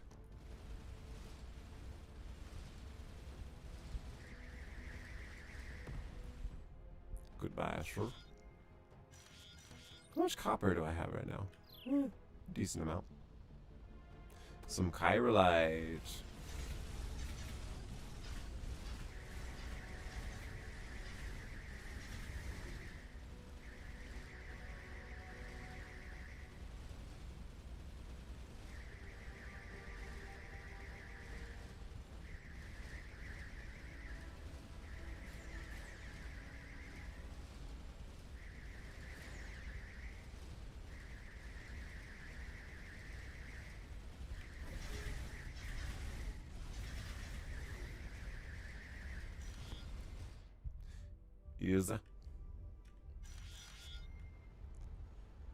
I got a ton of aluminum as well.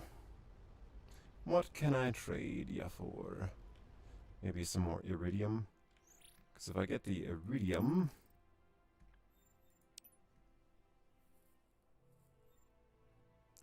all of those are analyzed. A remnant scroll. Shell. Shell. Shell.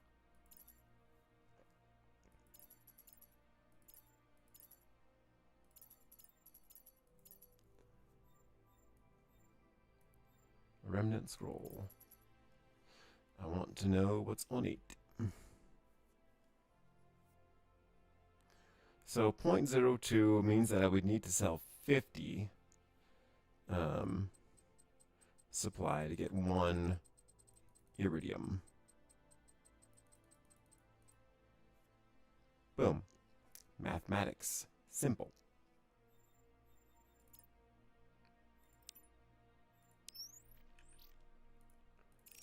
What is on this scroll? It does appear to be a scan of a presumably old document that transcribes mathematical proof consistent with what we know of remnant, quote, language. And it's 100 data. I can sell it back now, though, since I analyzed it.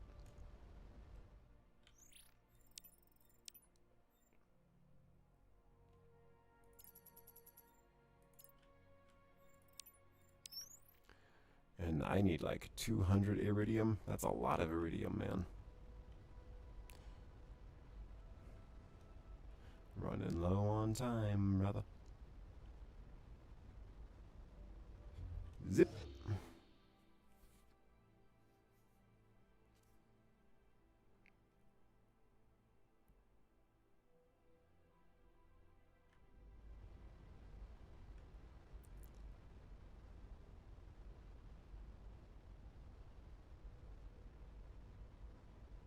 How much ethylene do I have? 15?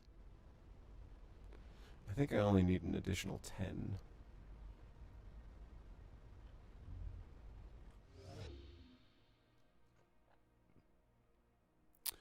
I should look.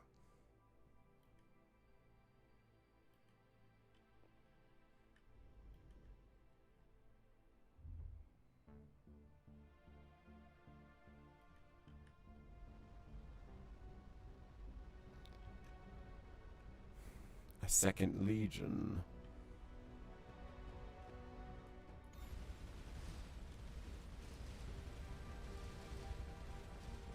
No engines means no running.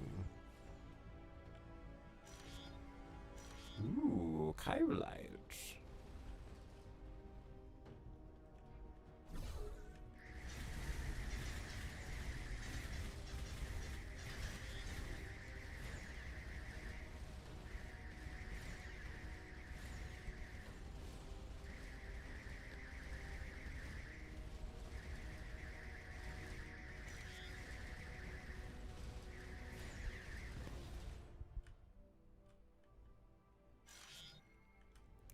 Aluminium.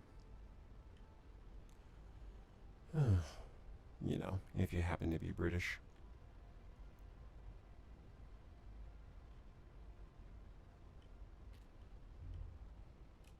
Zip.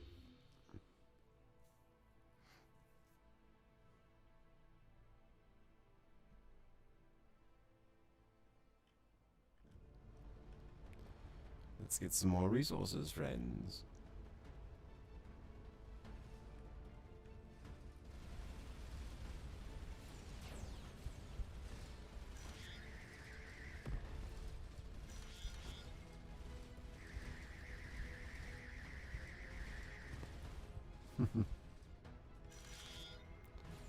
A lot of copper.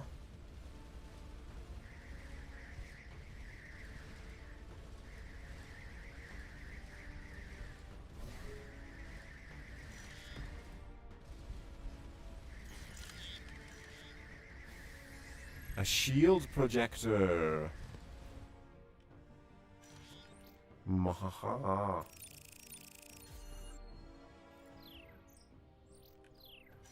Based on that, I can now build shields. Yeah, baby.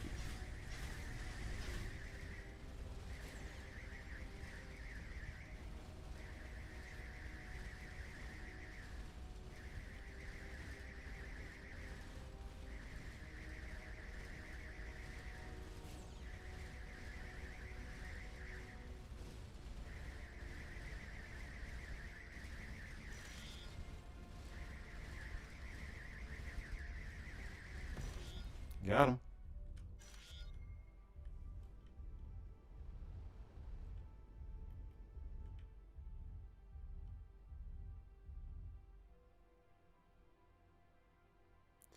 I'm sure that there is something else in the tomb of Akjuk, but I just I don't know how to find it at the moment.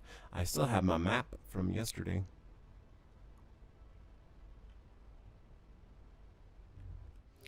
Zip.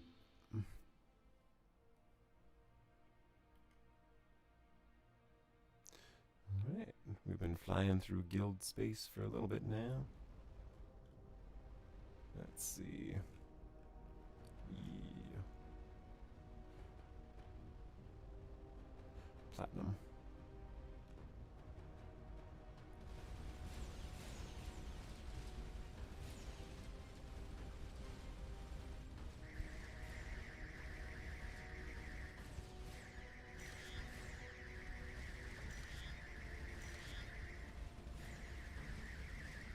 I also think it's kind of funny that the ships of a certain race drop like resources that they care about, which makes sense. They would have like, if you trade in copper, you'd probably like drop copper when your ship was destroyed.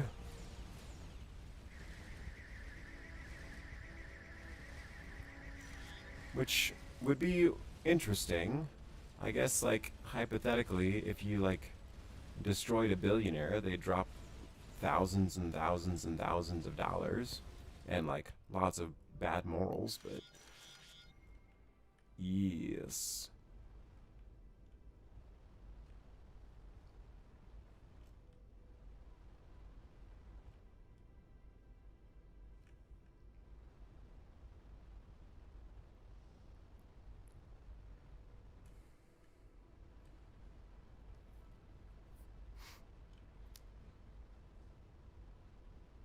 We're gonna look at how many resources we're gonna need in order to build.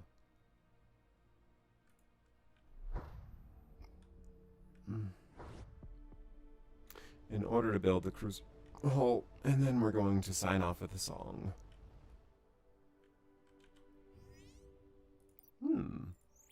More resources. Why, thank you very much, good sir. Shipyard, new ship, cruiser. How much do I need? I need 24 more neutronium.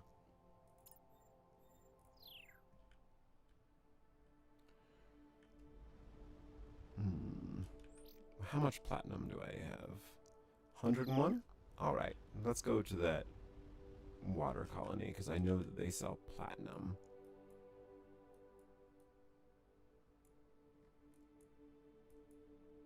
Yes. And we have good prices from them.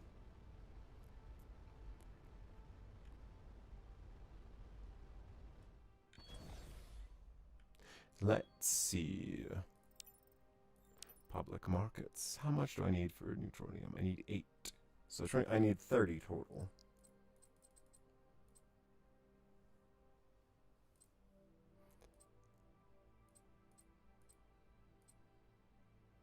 I can't execute. What can I get rid of? I think I only need 10 more ethylene. I'm going to be sad if I need a lot more than that, but...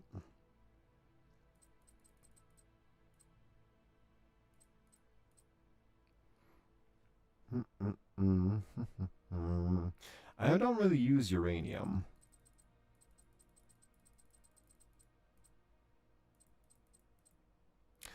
I could, but I don't. Execute the trade. Have the team return to the ship.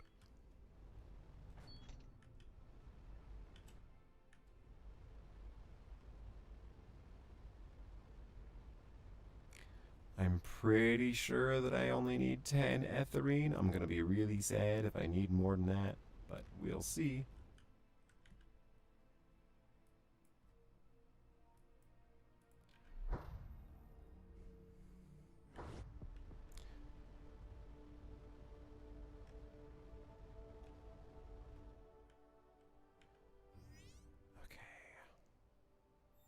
New ship? Yes. Ha ha ha. New ship. I have it. I have it. I have it. I have it. Okay. lots of titanium, lots of aluminum, lots of things. Let's build our energy. First, reactor. Let's get 4 reactors. Let's get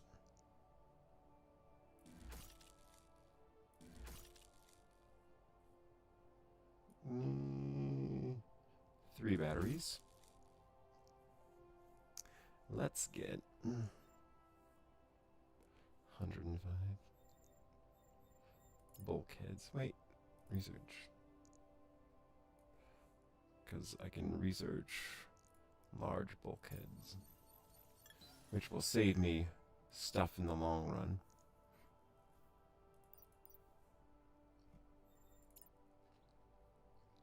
Oh, never mind. I can't do it because it requires neutronium.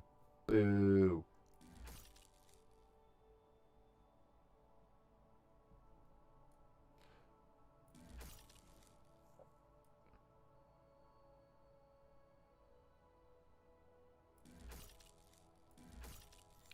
Let's get propulsion. Boom. Slap that on.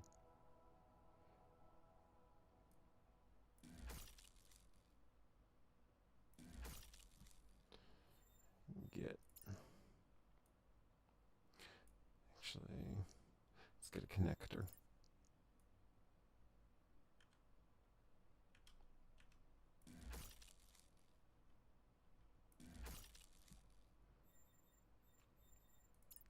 And then a bulkhead. And then propulsion.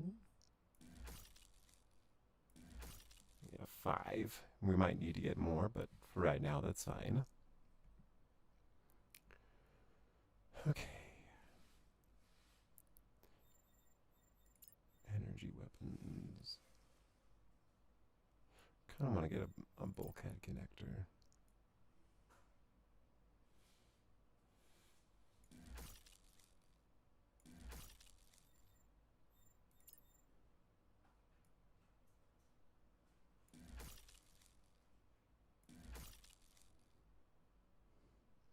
Well, I could put it here, and here, and then here, and here, and then get exhaust ports.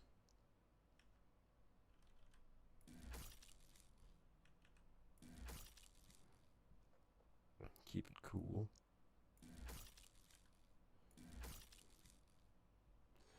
And then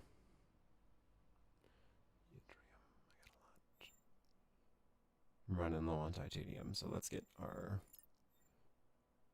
lasers first.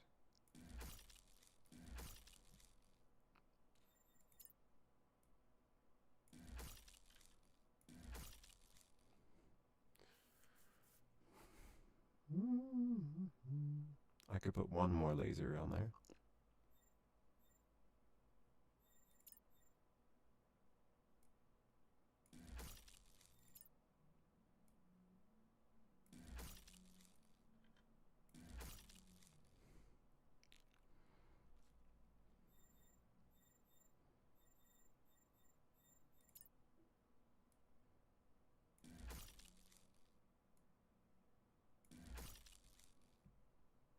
A lot of open space in here.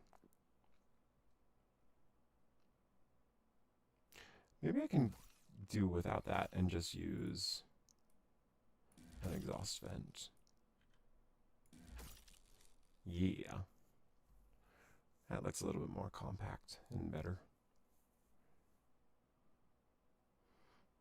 And I can also do more plasma.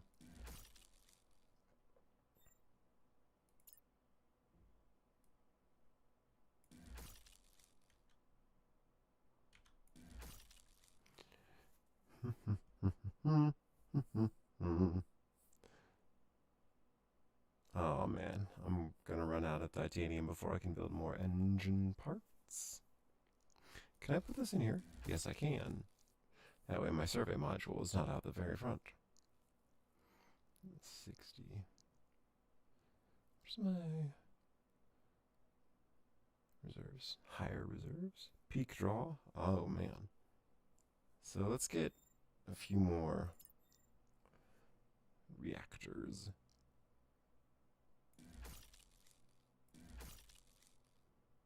Let's move them. Whoa, no. Oh, no. I messed up. I know. I accidentally pressed the button and it did the thing. I did not want that to happen. Oh, man. All right. We're gonna we can't I don't think that I can exit without engines. Okay. So we're just gonna put an engine on and we're gonna be sad for a second. So we're just gonna exit. My little ship. It's so slow. No. Okay. All right. Oh boy. It looks like the slowest sperm. We're gonna save. And then exit. And then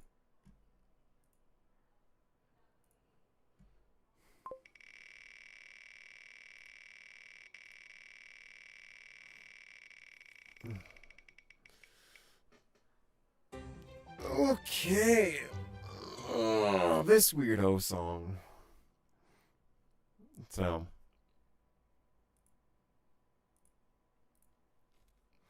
I've been doing a weird version of this one.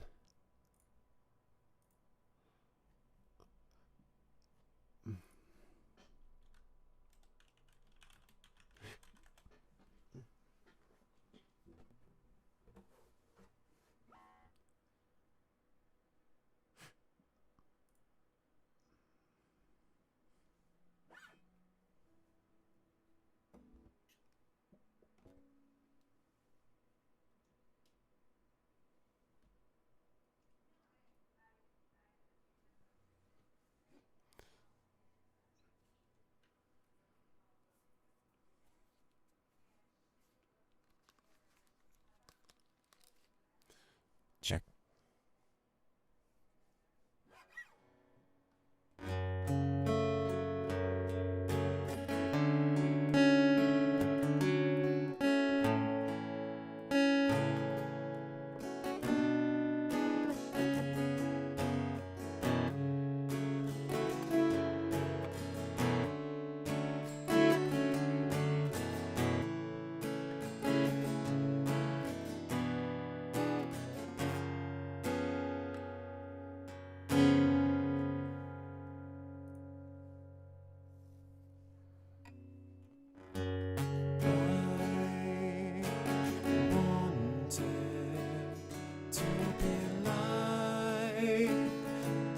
Be like you. I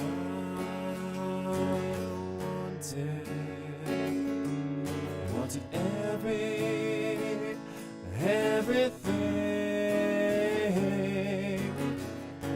So I tried to be like you.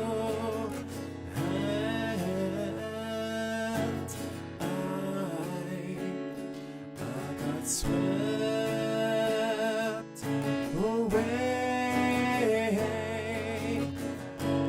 I didn't know that it was so cold, and you needed someone to show you the way. So I took your hand. We figured out that when the time comes, my days you away. If you want to, I can save you. I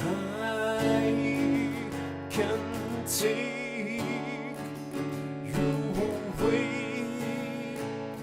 away from here.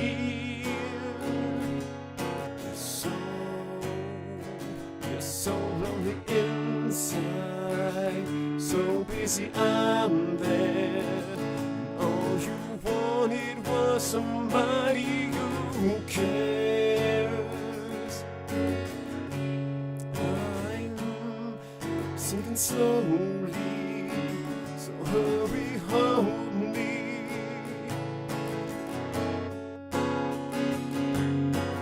Your hand, it's all I have to, all I have to keep me hanging on.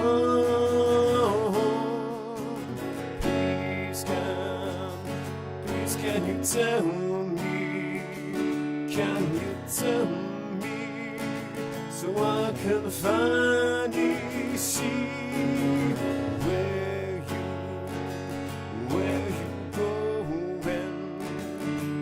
you go when you're gone.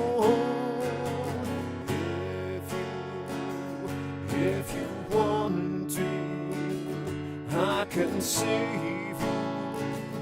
I can take you away from here.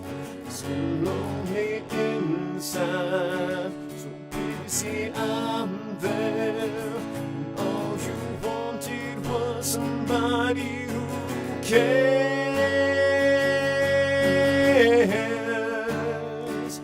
Somebody who cares. Oh, if you need me, you know I'll be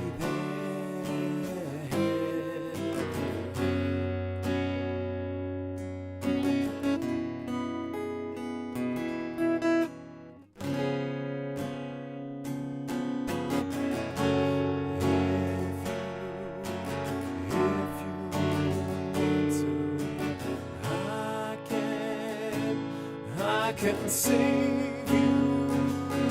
I can take you away from here. So lonely inside, so busy out there. And all you wanted was somebody who cares. If you want to, I can save you. I can save you. I can take you away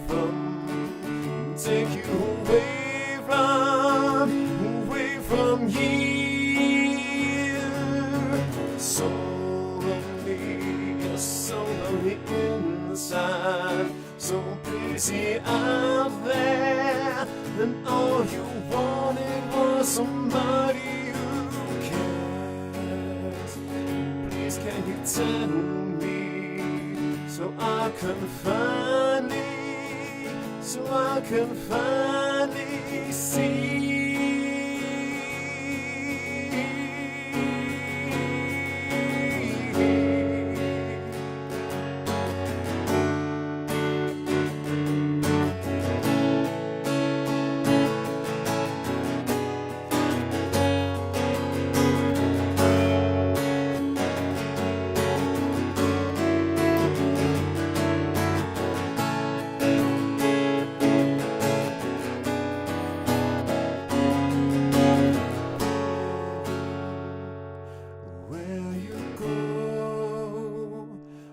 Where you go when you're gone.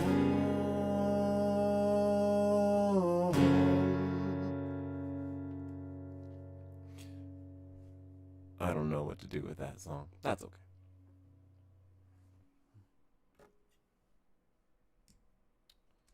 I'm gonna play some chord progressions out.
That's gonna be it for me. I have a concert to get to. I hope that you enjoy the rest of your day, whatever wonderful things it brings you or doesn't bring you. I hope that you